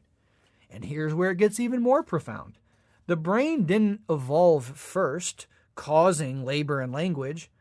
labor and language co-evolved with the brain. Our mental faculties didn't descend from the heavens or erupt spontaneously. They literally emerged from material life, from practical, sensuous, cooperative activity. As tasks grew in complexity, so did the brain's capacity to manage them. And as consciousness expanded, it didn't just passively reflect reality, it began to actively shape it. One could even say the base of our material life created the superstructure of our expanding consciousness, which turned back around and helped drive forward the development of our material base. Through labor and language, our early ancestors weren't just surviving or adapting, they were actively transforming reality itself. They developed new tools, hunted new game, cooked with fire, domesticated animals, and loved and dreamed and grieved the whole damn time. These transformations changed their diets, their bodies, their relationships to one another, and ultimately their very consciousness. And as Engels emphasizes, this was a slow process, so slow that the entire span of recorded human history is a blink compared to the time it took for apes to become human. But once that threshold was crossed, everything accelerated. And as a quick aside, there seems to be exponential growth in a species after hitting certain thresholds. It took hundreds of thousands of years for us to be able to, say, become predominantly agrarian, which launched us out of primitive communism and into class society. Slave societies arose, taking thousands of years to develop. The Roman Empire itself lasted some 2,000 plus years. Then it morphed into feudalism for roughly 1,000 years. Then, over just a few centuries, shifted into mercantilism, followed by colonialism, then the Industrial Revolution, and then post-industrial capitalism. Now we are developing technologies at breakneck speed, from AI to quantum computing to particle colliders. And it seems things are speeding up still. This is an interesting aspect to reflect on, and I talk more about it in my episode a few months back titled Introduction to Historical Materialism. But the overall point stands and is actually a source of optimism when it comes to the transition out of capitalism and toward communism on a time scale we might be able to relate to. Anyway, as our cultural evolution sped up through tools, harnessing fire, domesticating animals, etc., social cooperation became more complex. Different forms of labor emerged. Craftsmanship, agriculture, navigation, the earliest forms of science and art, all of it built on the foundation laid by labor, by the hand, by complicated linguistic speech, by the growing brain, and by the increasingly complex relations between all of them. These evolutions were, again, tightly interwoven, each influencing and being influenced by the others in constant dialectical motion. And yet, as humanity advanced, something strange happened. The more we developed intellectually, the more abstract our thinking became, the more we began to forget this dirt and mud origin story. Physical, bodily, corporeal labor, the very thing that made us human, began to recede into the background. Mental or cognitive labor, planning, calculating, philosophizing, etc., began to appear separate from or even superior to physical labor. Engels argues that with the rise of class society, those who controlled the planning and organizing of labor no longer needed to perform it themselves. And this division laid the groundwork for what we know today as idealism, the belief that mind, not matter, was the driving force of history, that the head came before the hand, that thought came before action. Cartesian dualism is one product of this line of thinking, the idea that the body and the mind are fundamentally distinct substances, whose corrective, by the way, can be found in the work of Spinoza, who postulated a single substance of which body and mind are two aspects. People even often feel this dualism to be true viscerally, without the need for forays into abstract thought. The idea that the mind exists separate from the body is found in many religions, philosophies, and even forms of so-called common sense folk beliefs. The notion that great ideas shape and drive history is a common, if largely unexamined, belief that many hold. The American founding fathers certainly engaged in this idealism to varying extents, but in reality, consciousness is not the cause of history, it is its consequence. This illusion still persists today, even in the most advanced scientific circles. As Engels points out, even Darwinian scientists, committed materialists in the biological sense, often fail to see labor as the driving force in human evolution. They remain trapped in the ideological shadows of idealism, unable to fully grasp how species transform not only through natural selection, but also through praxis, through the active transformation of the environment by conscious beings. In the end, the story Engels tells here is not just about biology or anthropology. It's about the dialectical unfolding of human nature itself. We are not fallen angels or accidental apes. We are laboring animals, forged by our own activity, shaped by the work of our hands, the words of our mouths, and the tools we've made along the way to solve problems and survive. Engels shows us that labor is not just what we do. Labor is what made us who we are. It is the basis of our species and our civilization, and we forget that at our own peril. But there's one final connection I want to make before we move on to the open discussion portion of this episode and discuss the political implications of this text. I want to quickly highlight how Engels takes a concept Marx advanced in his earlier and younger work on alienation and expands it scientifically. Marx wrote about this concept specifically in his book Economic and Philosophic Manuscripts of 1844, which of course Alyson and I have an episode on, which we'll link in the show notes.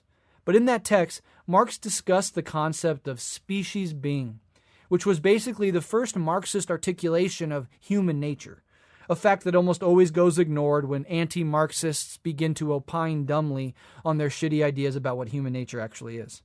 For Marx, species being refers to the essential nature of humanity as social, creative, and conscious beings who freely transform the world through purposeful labor. What Engels does in this chapter I just covered and in the book more broadly is he traces out the long arc of how that capacity emerged, arguing that labor did not simply shape society, but shape the human being itself, our anatomy, our consciousness, our speech, our sociality. The hand, the brain, and the collective labor process co-evolved in a dialectical unity, transforming ape into human and nature into history. He took Marx's concept, backed it up and fleshed it out with the cutting-edge science of his day, and expanded it through the prism of dialectical materialism. Both thinkers emphasized that labor is the essence of humanity, and that the full realization of our species being requires a society in which labor is no longer coerced or exploited, but becomes a free and cooperative expression of our creative and social nature. Engels' evolutionary analysis thus expands Marx's vision.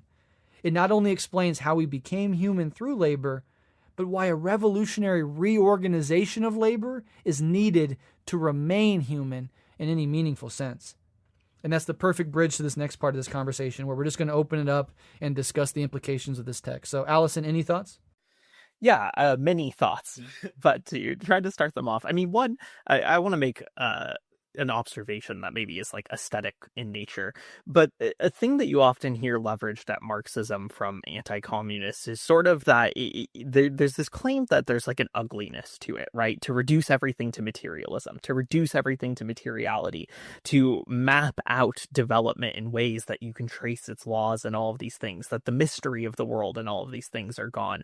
And I don't know how you can listen to what you just expressed there, Breht, and not see a beauty, right? And not actually see a deep and profound aesthetic quality to the Marxist understanding of history, to really be able to look at the depth of the development of humanity and to see it as part of these broader structures of nature, to me is just dumbfoundingly, breathtakingly beautiful, right? In a way that I find somewhat undeniable. And so I hope that that aesthetic impression is there for people listening. But to get to, kind of what you were passing it off on is that, this is relevant, right? This is meaningful for us as people who want to intervene in the world and want to see revolutionary change that can build this kind of society where the species being that you are discussing matters, right? And is able to flourish. Now, I will say I recently taught a little political education class with some tenant organizers where we dove into dialectics. And we traced a lot of what we looked at here. And at the end of it, a really wonderful organizer said, okay, so if nothing is static, if everything is changing, if there's a constant process, if everything is moving, how do we fucking understand anything, right? Which I think is a fair point in the face of this. This on a certain level can sound like something that is so overwhelming, that the world is so full of complexities and interrelations, that how could I pick something out, understand the thing that I've picked out, and intervene in the world to be able to change the world? That question stood out to me because I think oftentimes when I read about this part of dialectics, I get excited because I'm like, oh my God, this is a thing that allows me to intervene, right? But I guess, what I realized in that conversation is that it's not immediately obvious that this does allow for that intervention for everyone who encounters dialectics. So one of the things that I hope we can talk about is why this matters for political struggle, why this allows us to make interventions into society to try to change the world. And so broadly, I'll just throw out a brief kind of opening salvo on that and pass it to you, Brett. I think the corollary to this understanding of dialectical materialism that's important within Marxism is the development of scientific socialism, right? And this is really the foundation of scientific socialism. We're going to shout out so many of our old episodes, I guess, but we have an episode on Engels' text, Socialism, Utopian, and Scientific, that I think does a good job of unpacking this. But what Engels really gets at in his development of scientific socialism, drawing from this, is that if we can understand these processes of dialectics, we can understand that socialism isn't a thing that we're just going to invent out of thin air. It's not something that we decide we want to build and then we go build it. The roots of socialism exist within the presently existing system of our time. And we can actually look at the contradictions within our existing system. We can look at the interplay of opposites within it. And by looking at that, we can then see how we can make interventions in order to create a socialism whose seeds already exist and just need to be watered and nourished and brought into fruition. And so that shift to the scientific approach to socialism, where we look at the existing reality, we understand the dialectical interplays, and we understand how socialism already exists in germinal form within what happens now, and how it's emergence will abolish that which has come before, is really the basis on which we can make calculated political actions. It's the basis on which we as Marxists are not just coming up with ideas and trying to impose them onto the world, but are saying, no, the thing that we are fighting for already is here and is just struggling and waiting to be born, and we are joining the fight to help its birth. So, I want to open with that idea that really this is the basis of which Marxism is able to make interventions into history in the first place at all. Yeah, that's so good, and that resonates deeply with how I would approach that problem and that concern, which is real. It's like overwhelming. Everything's a constant cascade of change. It feels like there's no place to get a firm grip to make any movements, but you remember that you're not passively subject to that change. You are an intimate, embedded part of it, which actually means that this is not determined, right? I actually reject the determinism, the hyper-determinism that some, Marxists or people in general can fall into philosophically, because I think what emerges out of this is that we're embedded in this process. Through our understanding of the process, we can become active agents that shape the direction of the relentless change. I often think if you're a feudal peasant in medieval Europe or something, you have really no conception of how things came before you, how slave societies emerged into feudalism, what's coming next. You could never fathom, especially if you're in the middle of 1,000 years of feudalism. It just seems like for every generation backwards that you can remember, everything's been the same. Same if you're a slave in ancient Roman society or whatever. There's this real lack of any movement. Your life is very much like your great-grandparents' life, which is very much like your great-grandchildren's life. But then through the development, which also accelerates, this understanding emerges, which human beings now, as workers under capitalism, we can see the process that got us to where we are, and we can see the means by which we can build out of where we are, out of the present, and into the future. So this gives us a sort of cognitive understanding of the dynamics and laws of the change that allows us to intervene meaningfully in it. And I think that is deeply empowering. And also, it increases my optimism. People often always ask me in interviews and stuff, how do you stay optimistic or what makes you optimistic? And my rote answer is dialectics. Because what the implication is that change is always, it would be much more depressing if we're just going to remain like this forever, if there's no hope of breaking out of it. The fact that change is always happening means that change is always putting pressure on the very things we oppose. and we can see those things coming under more and more pressure, and then we can add our efforts to increasing the quantity of opposition that those already decaying structures, they're already sandcastles in the tide of history, how they're already dissolving, we can add to that. And so I know that things are going to change. Now, the change isn't always perfect. It's not teleological or deterministic in the sense that the change necessarily means that this is what happens next and that's what happens next, because if that were the case, then we really would just be passive things, that we really would just be caught in the swirl and we couldn't act on the world and change anything because it's already determined, it's already leading to a very specific end. So I actually reject teleology and determinism precisely because I open up the active embeddedness of ourselves in nature and in politics. And that leads to this third point, which is that if we're nature becoming conscious and self-aware of itself, what socialism and communism is demanding of us is that we apply that self-consciousness and that rational ability to take over the economic system itself. Right now, under capitalism, we are subject to the whims of impersonal economic laws. That our employment, our ability to feed our families depends on this insanely chaotic, crisis-ridden, anarchistic, anarchy of the market sense system that controls us way more than we control it. What socialism represents is saying, hey, humans have the capacity to creatively and rationally take control of the economic system and shift it toward meeting human needs. That's something that capitalism must deny. You can't do that. To do that is tyranny. If you even try to do that, you're doing a dangerous experiment that will inevitably lead in dictatorship and tyranny. We're saying no. Humans are mature enough, and we're ever maturing. We can and we should, and our futures depend on no longer being subject to the whims of the economic system, no longer being the slaves to the master of the economy, but switching that, dialectically inverting that relationship. The economy is put to work for people, to meet needs for the many, not to, chaotically make profits for the few. And that, I think, also emerges out of this text directly. That's what Engels is in one way or another, implicitly or explicitly, telling us needs to happen. And I think the nature of the crises that capitalism produces, ecological, social, etc., is creating the context where that has to happen. Where to actually solve these problems, we're going to have to do that.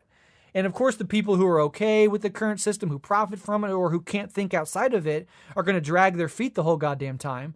But that's why development and movement forward is often first cultivated amongst a relative minority of forward-thinking, progressive-minded people. And materially rooted in their societies, wanting better societies and fighting for it. So all those things and more not only give me optimism, but, and also we have to take seriously the fact that this is a scary, chaotic shift. I mean, change is scary. But also I think it pulls out the revolutionary message of a text like this, which is that's our task.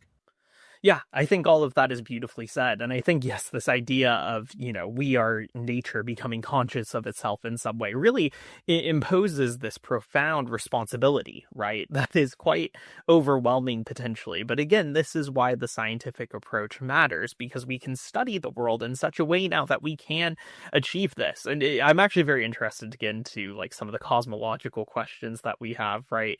Because one of the things is, I think I'm also not teleological or deterministic about this. I think that there's a world where humanity dies out and we have not achieved socialism. Absolutely. Right? But I'm also quite confident that that's not the end of the universe, right? And that the universe itself will go on in some way and that development will continue. And I'm actually quite confident that life will continue in some form or another and complexity will reemerge.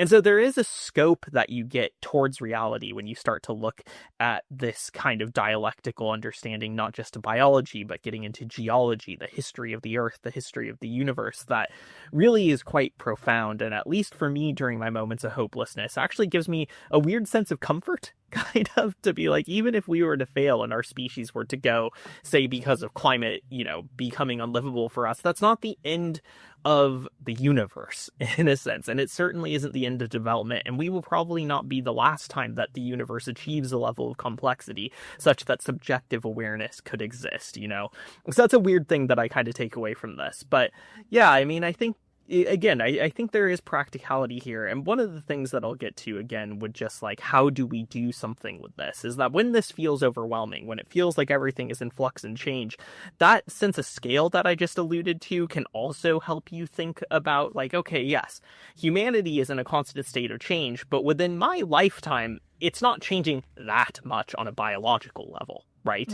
These processes are processes that play out over millennia often rather than over the course of our lifetimes. And so we are able to intervene within the currently existing formulations that exist, and we are able to study the world as it is now. It's just important that that study not trade off with recognizing that there's a history to what we see and there's a future to it as well.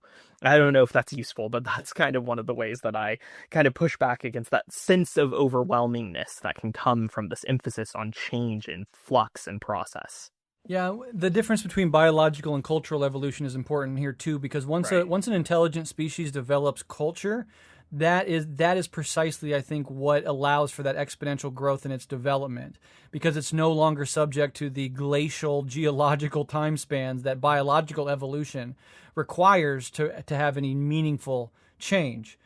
So cultural change is then exponentialized or accelerated through technological development, which really quickly builds on itself. And then you might eventually come back to a point where through technology, then you can, and we're right on the precipice of this, directly intervene in the biological process itself. Like we're already there in some ways. It's only going to get more and more. Gene editing, understanding the human genome, which was cracked in the last few decades for the first time in human history. We understand it. Now we can act upon it. The sophistication of our medical scientific tools. So that intervention now can happen. So then there's this biological evolution to get to intelligence takes a really long time. Culture allows for the construction of civilization, which then eventually creates technology, which can then turn back around and intervene in the biological process. So then you zoom way out and you think of, just the staggering fucking amount of galaxies and planets. And you know that there is this evolution of subjectivity happening all around the cosmos. It's almost fucking certain that, it's insane to believe that we're the only intelligent creatures. And also very depressing, but also not true.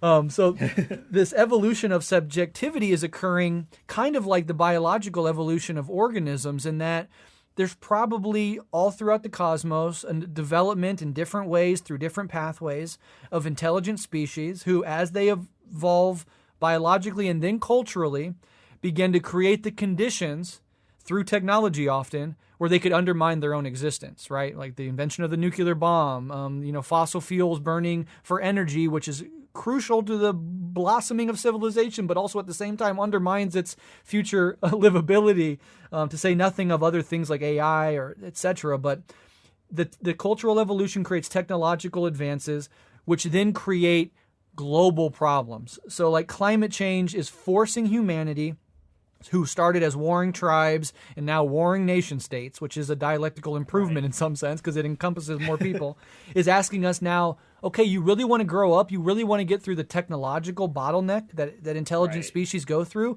You need to see yourself not only as a planetary species, no longer various tribes of various sorts, see yourself as a planetary species and see yourself as intimately and inseparably connected to Earth itself.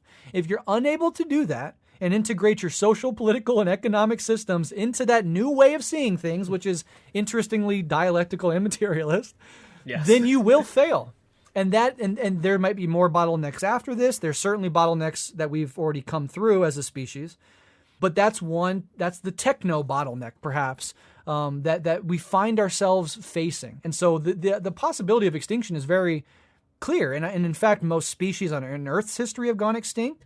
It's from extrapolating from that, you could say that probably most intelligent species at one point or another go extinct just by the pure force of entropy and time, and on a long enough time scale, civilizations can fuck up pretty badly. Maybe the way you get out of that is to advance to the stage where you spread your species over multiple planets, so then you're no longer subject to fucking it up on one with nuclear or AI or whatever it may be. Dune is an interesting idea because in the Dune series, right, they create AI, and then it does the terrible dystopian AI thing, and they have to do the Butlerian jihad to do it, and then they cut themselves off from all thinking machines going forward. But interestingly, historically, materialistically, they devolve into feudalism. And so in lieu of technological advancement, capitalism can't sustain itself. It doesn't seem like in their past they got to socialism, much less communism. And so now they've rejected a certain sort of technology, which condemns them in some sense to a form of intergalactic feudalism. So yeah, those are a bundle of different thoughts. But yeah, do you have any thoughts on that? Yeah, no, I mean, I think you getting at this challenge that the technological bottleneck imposes gets us back to the political in a really useful way, right? Because you're right. It will take humanity understanding itself as a planetary species beyond these divisions of competing and warring nation states and beyond things like the profit motive in order for us to escape this. Like, AI is one of the interesting ones where I've talked about how I don't think AGI is going to necessarily ever emerge, but I do think AI poses an incredible environmental risk, right? It is unbelievably destructive to the environment. And I do think we will, if we want to survive as a species, have to choose to constrain that. That doesn't mean that something like AI won't exist or be developed, but limits have to be placed around it, right? In order to make sure that it doesn't come at the cost of the planet. And our ability to do that doesn't exist presently in the social arrangements that we have. In the current social arrangement, if anything, because of the buzz around it, the current structures of profit, incentive, and investment are only causing us to increase the development of AI and do massive amounts of damage to the economy and to the planet. And more importantly, AI is now becoming the new arms race that nations are engaging with each other, right? The US and China are competing explicitly in terms of AI development, which means that you also have these national structures which are imposing these own incentive structures that don't put the species or the planet or reality itself first. And so this again is why we need socialism. Socialism is internationalist. Socialism is the overcoming of those national boundaries of national chauvinism and the overcoming of the competing nation states that will always choose a competitive edge over what's good for the species. And so all of this comes back to why we need to have a political engagement that is the result of all this philosophical investigation. That's kind of just what I would throw back to kind of round that back towards the question of revolutionary socialism. Absolutely. Yeah, I really truly believe in this broader worldview that we've been articulating, that socialism and communism would represent humanity doing the thing I just said they needed to do, which is integrate their social, economic, and political systems into these new ways of relating to one another and to the natural world. And probably in that process to our very selves, which we're alienated in so many ways from ourselves, as we understand through Marxist theory and Buddhist theory, to be honest. So, yeah, so like literally, like, and this is what anti-Marxists, anti-socialists, anti-communists will scoff at, laugh at. But if you have this full apparatus of ideas, this full architecture of ideas, it seems very clear to me that that is not only what we should do, but what we need to do if we're going to survive as a species, which is really profound. And then our individual responsibility comes in the form of doing everything we can in our 80 to 100 years, if we're lucky, to push forward and advance in that direction. And I think there is a natural blossoming that also kind of occurs. Like, as we're met with these problems, as information is integrated globally, as the species gets more acclimated with each other and with the natural world, there's a natural consciousness that starts to look in that direction. And for those of us who think in these terms, that's our educational responsibility to reach that and to continue to cultivate that. But I would also argue, out of this text, the political implication is that eco-socialism directly and explicitly comes out of this text, because Engels is basically saying that unlike animals which alter their nature unintentionally, humans deliberately transform their environment to meet our needs. But Engels is saying that this separation we feel with nature, that we have to dominate it, that we have to extract from it, that we have to exploit it, these victories that we see over nature, which you can see also come out of our primitive past, where we're at the whims of nature. We're beaten by nature. Disease fucking ruins us. Big predators tear us apart. Storms come in and blow our shit away. So there's obviously out of that a deep human need to want to control nature and the natural forces. But by attempting to do so dialectically, you alienate yourself from nature. Now we have to return to nature at a higher level, learning the lessons that we've learned in the meantime. And so directly out of this text, in the fucking 1800s, Engels is arguing Right. for eco-socialism. Humans are not separate from nature. We have to live in harmony with it. We have to learn its laws so that we can consciously act in harmony with it. And I think that's also a necessary outcome of understanding dialectical materialism as a worldview. You get eco-socialism broadly when you don't just apply it in a narrow political or social way, but when you allow dialectical materialism to be a broad, natural worldview.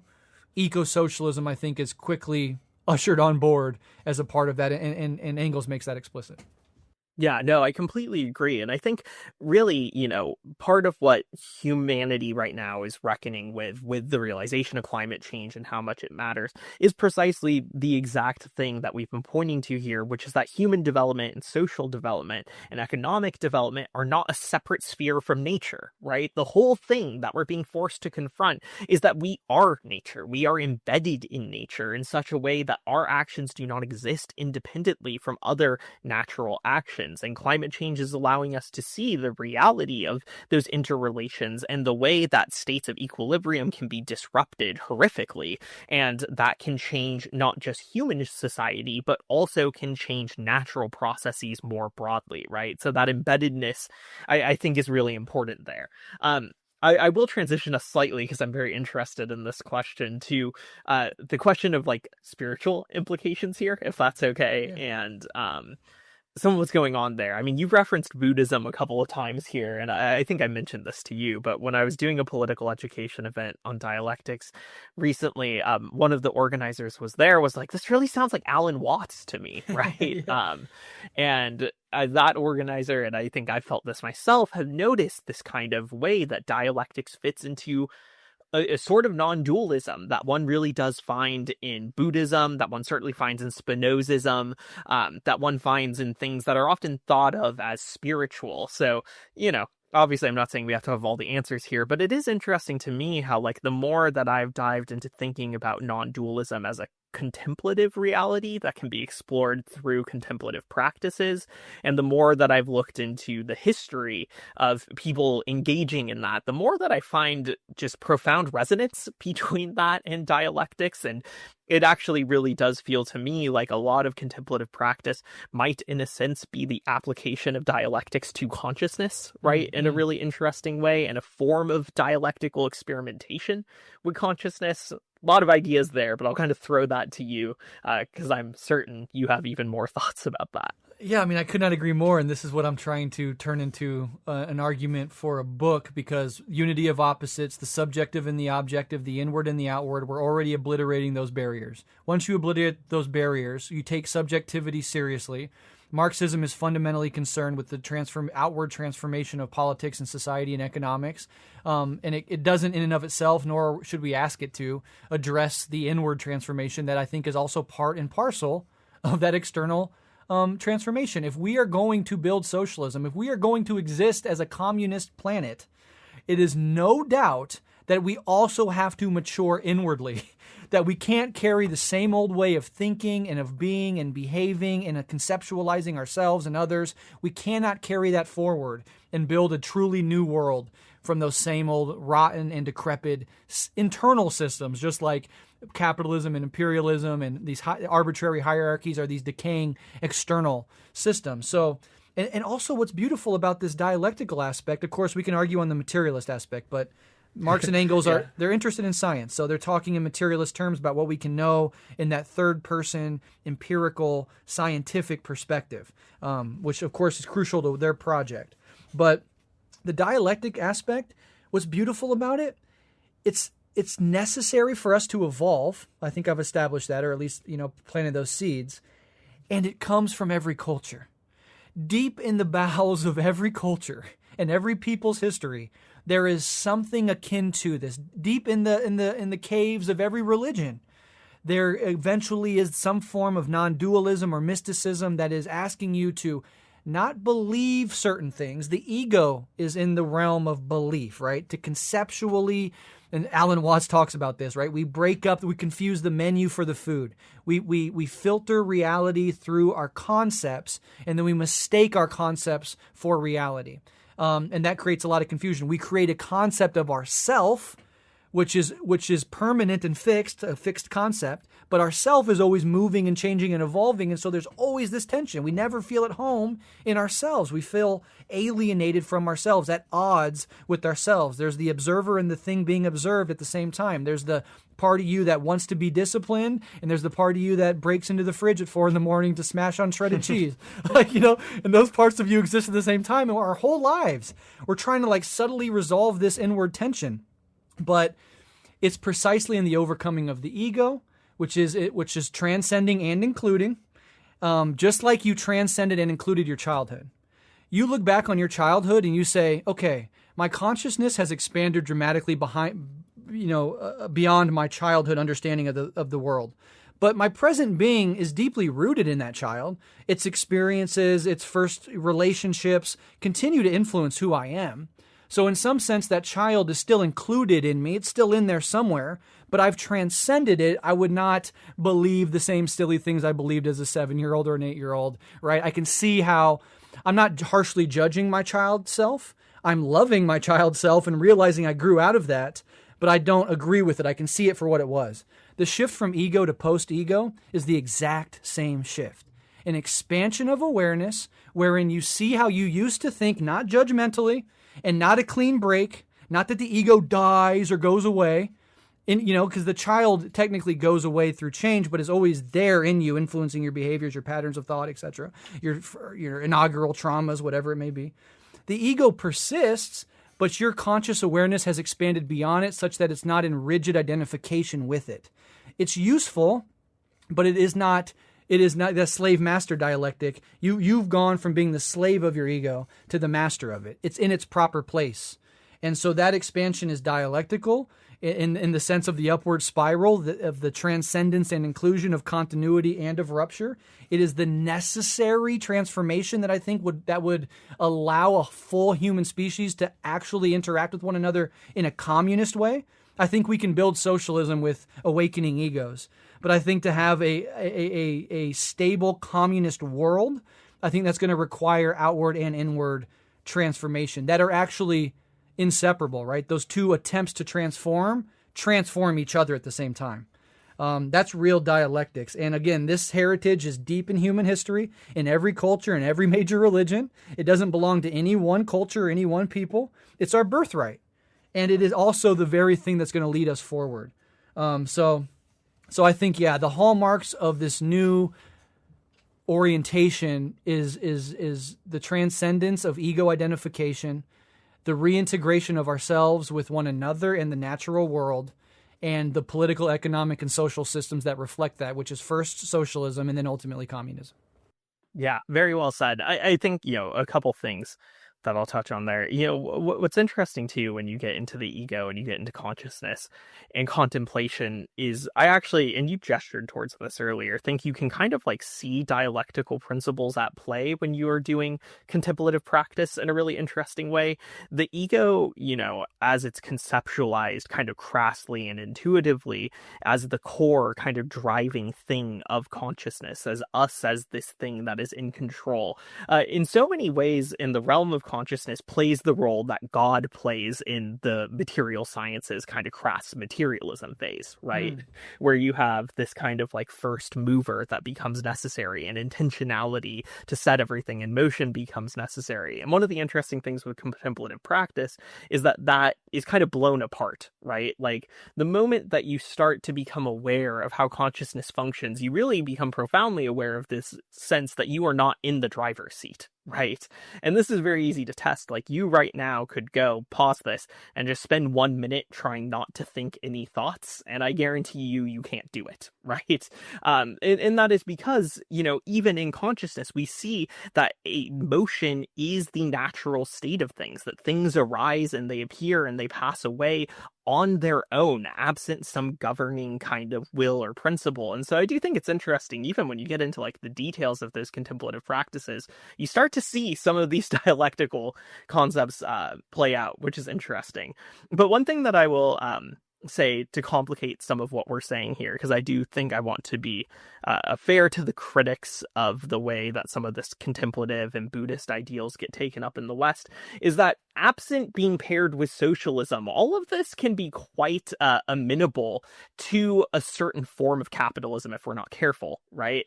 I think if you look at Western Buddhism as it gets taken up in like Silicon Valley, for example, it can be constructed in such a way that there's a political quietism that comes out of it, and sort of a disengagement from the political world and responsibility to engage in change. And I'm not saying that that is representative of Buddhism or contemplative traditions on the whole. Like, I think if you look at like the Plum Village school, you'll see the exact opposite, right? A Buddhism that is necessarily engaged. But I think it's important to recognize that if the contemplative is taken away from the broader dialectical understanding of the universe and the need for political transformation, it can kind of fall into a crass ideology of its own. And I want to acknowledge that because I'm sure there's a subset of our listeners who are thinking that, and I think there's a certain level of fairness there. But I don't think that that means that there's not something to the contemplative that should be engaged and that could be understood dialectically. I don't know if you have any thoughts on that, but yeah, one of my subchapters is about personal quietism, the problem of retreating into spirituality without this other outward transformational revolutionary aspect to it, which does just devolve into an individualist. Quietism is the perfect word. That's actually the name of that subchapter. Because anything brought into the superstructure will be shaped by it unless you struggle on the terrain of the superstructure. You can think of anything, fucking like sports, Christianity, anything brought into the capitalist superstructure will, punk rock, right? Even subversive things that the culture produces can very easily and always is attacked and attempted to be co-opted by the superstructure. And so if you don't have that revolutionary orientation that is willing to struggle in the base and in the superstructure and has that understanding of how these things actually operate, then yeah, it will immediately be defanged. It will be abstracted away from its culture and its history, and it will be put to the service of capitalism. And these practices existed in feudalism. They existed in slave societies. In and of themselves, it is quite clear that they are not capable of revolutionary change. But on the other hand of that, we've all been in left-wing Marxist organizing socialist circles. We've all seen people with huge fucking egos. We've seen people with deep insecurities, people that can't be honest and vulnerable with their own emotions, and so who set up interpersonal conflicts as if they're principled ideological struggles. We've all seen people who just can't relate to themselves and they can't relate to others, and these tear organizations apart. They are ripe for hypocrisy and forms of abuse to flower. So if we don't take on that subjective internal maturation process alongside our political maturation process, each one of those without the other is severely weakened. And that's the argument I kind of want to make in this book, and the argument I think I implicitly or explicitly, and you do as well, Alyson, make in all of these shows. Some shows will be just on mysticism or the ego, and then Marxists will be like, what the fuck is this shit? Well, we're talking about that side of the dialectic. Let us talk about that side of the dialectic. Yeah. We'll get back to this other side. But hold them both in your mind at the same time, because they're both essential, Yeah.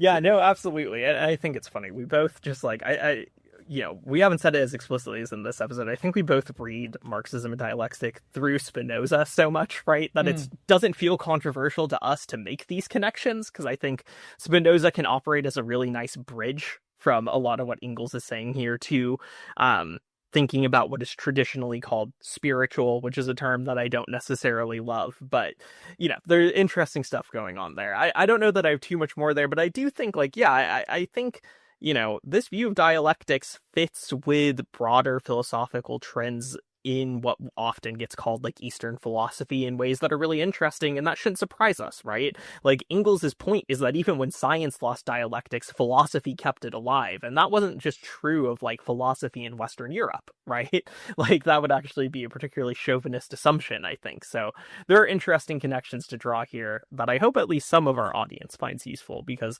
I kind of can't help but going back to them in these cases. Yeah, and I always like to also point out that we're interested in the ruthless pursuit of truth, the ruthless criticism of all that exists. That's not only aimed outward. We can also aim that relentless pursuit of truth inwardly, and that is meditative practice. That is looking, sitting down, shutting the fuck up, looking inward, watching moment by moment how your mind actually operates. The cause and effect chain of what this thought leads to this emotion leads to this thought. Oh, I'm starting to look inward so much that I can see how my ego is reacting to this person saying this thing. Now that I'm aware that I'm getting pulled in this direction of whatever anger or jealousy by the actions of this other person, I'm no longer so tightly identified with it that I just spill out the anger and the jealousy, but I actually am at a higher place of awareness such that I can see the jealousy and the rage emerging, and I can immediately cut it off by a veto because I'm aware of it. I'm not identified with it. It's something that's happening in me that I can stand back from, observe, and decide whether this is skillful or unskillful to carry through with. So yeah, ruthless criticism, relentless pursuit of truth. Aim it inwardly and you get something like these sorts of spiritual practices that we're talking about. This is not woo-woo.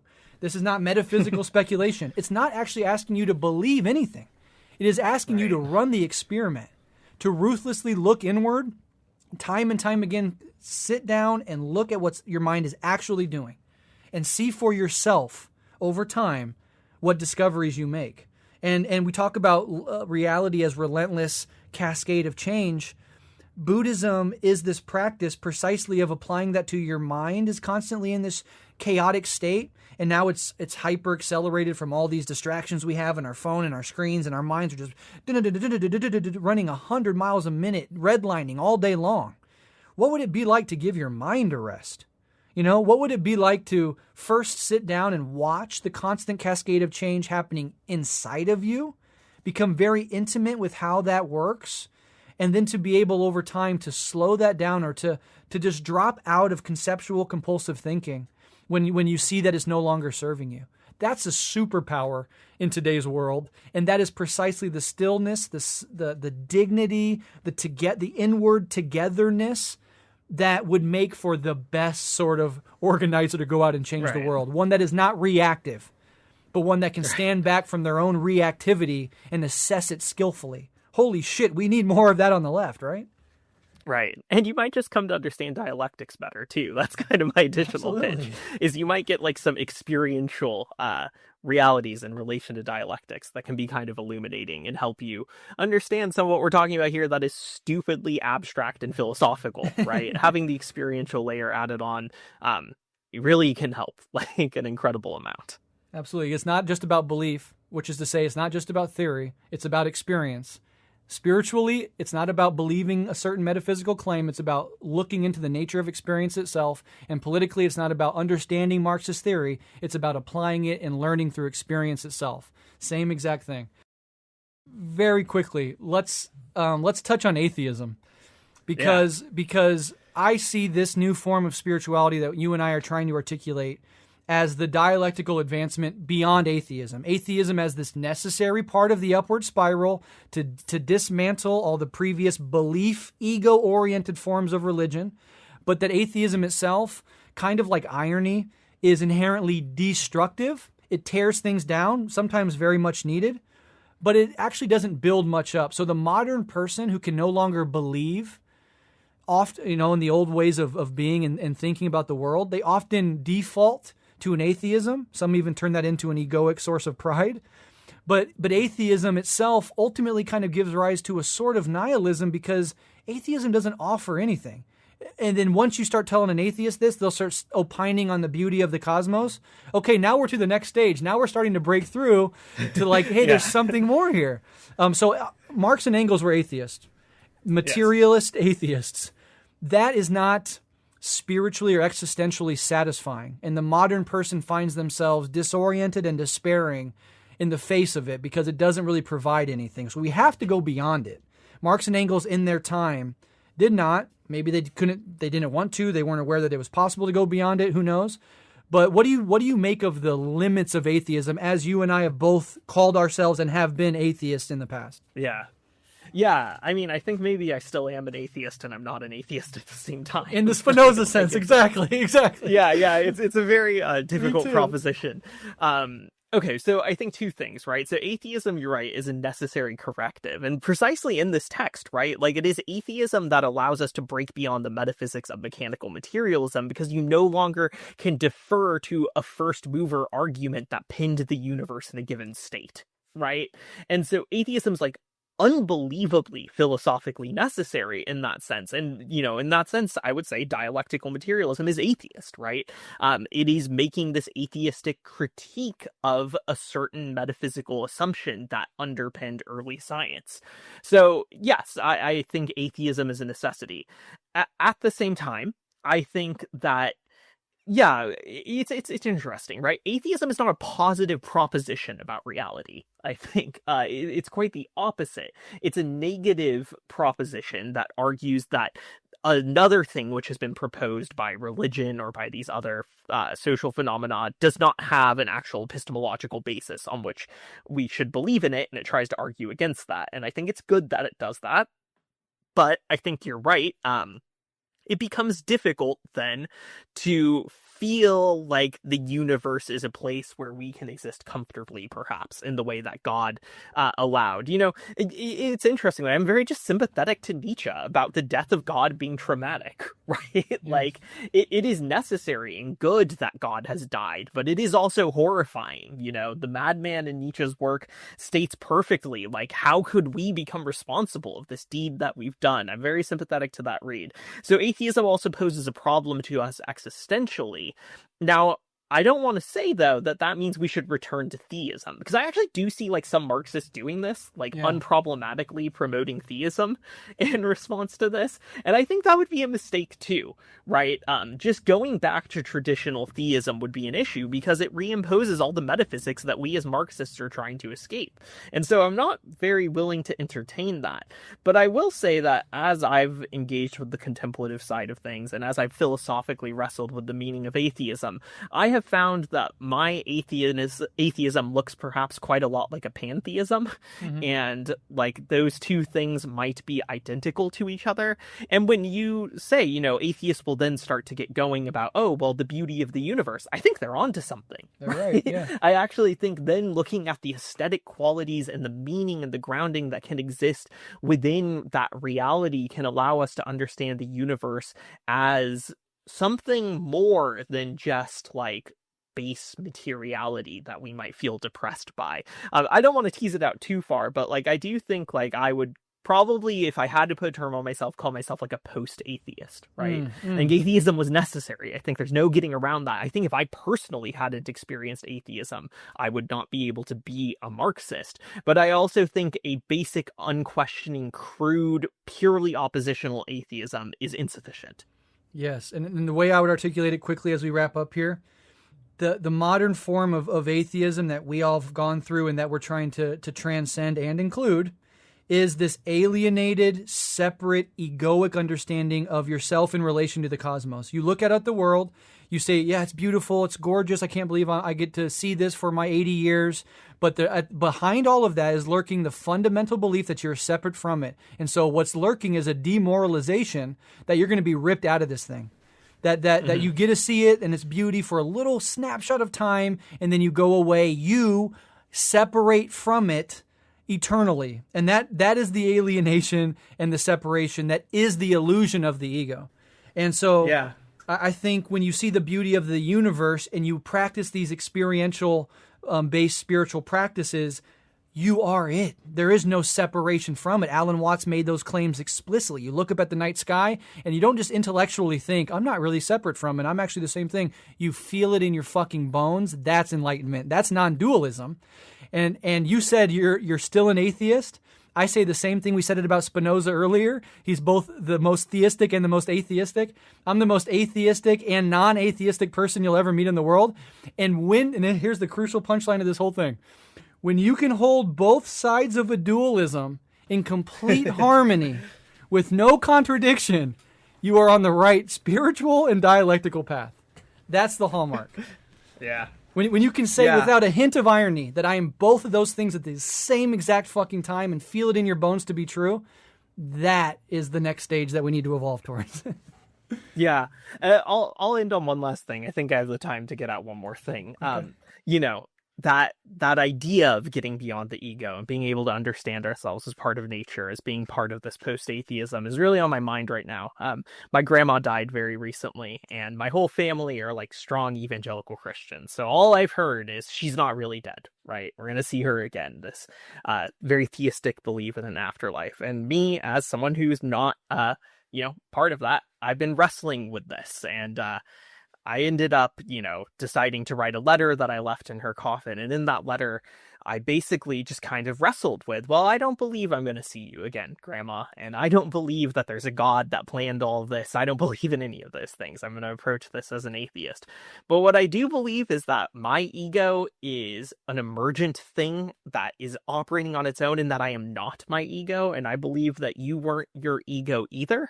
And I believe that you and I are not things that are separate from the universe, but that we are the universe. And how you exist in the universe has changed. Your body is going into the ground, in which it will become different forms of matter, but you're still gonna be in the universe, Grandma, and someday I'm gonna be in the ground too, and the same thing is gonna happen. And there's no horror in that necessarily. There's no reason for despair. There's no reason for existential loss just because there's not some God that made providence happen here, but that we are not separate ego-dominating things. We just are the universe, and our position within it will change just like everything changes. This is, in my mind, kind of the inside of dialectics. And so, yeah, when I talk about, I guess, a post-atheism, I mean something along those lines. I don't know. Hopefully that makes sense, but that's a way that I've been thinking about it concretely in my life. It's beautiful and it's moving, and I send, as I've done privately, I'll do it publicly, send all my love to you and your family. And I think what you're hinting at is the next stage of human understanding and our spiritual development, this non-separation, because it's the ego that thinks it's going to be wholesale taken up into heaven, and I'll meet my same exact grandma, or I'll meet my dog in heaven. And it's also the ego that is horrified at the prospect of its own annihilation. If you can get to a point in your mind where you're viscerally experiencing your being beyond that, the terror goes away, and that's what's fascinating. And it's not easy. I'm not saying I'm there, right? That would be enlightenment. Right. It's back and forth. It's opening and closing all the time. But that is the cutting edge, I think, of human moral and spiritual and existential development, and we got to push in that direction. So, I think we'll wrap it up there. I'm not gonna pat me and Alyson on the back too hard, but you're not getting this conversation anywhere else, folks. Come on, this is the only place you're hearing all this stuff in one place. Hopefully that was edifying and interesting and educational to people out there. Spread it around, listen to it, and start thinking in this way. And I think you'll find it incredibly rewarding and deepening and profound in existential ways. So again, couldn't ask for a better co-host. I can't have these conversations with almost anybody else. So huge shout out to Alyson. We worked really hard on this episode. We hope people like it. Love and solidarity. Stay safe out there.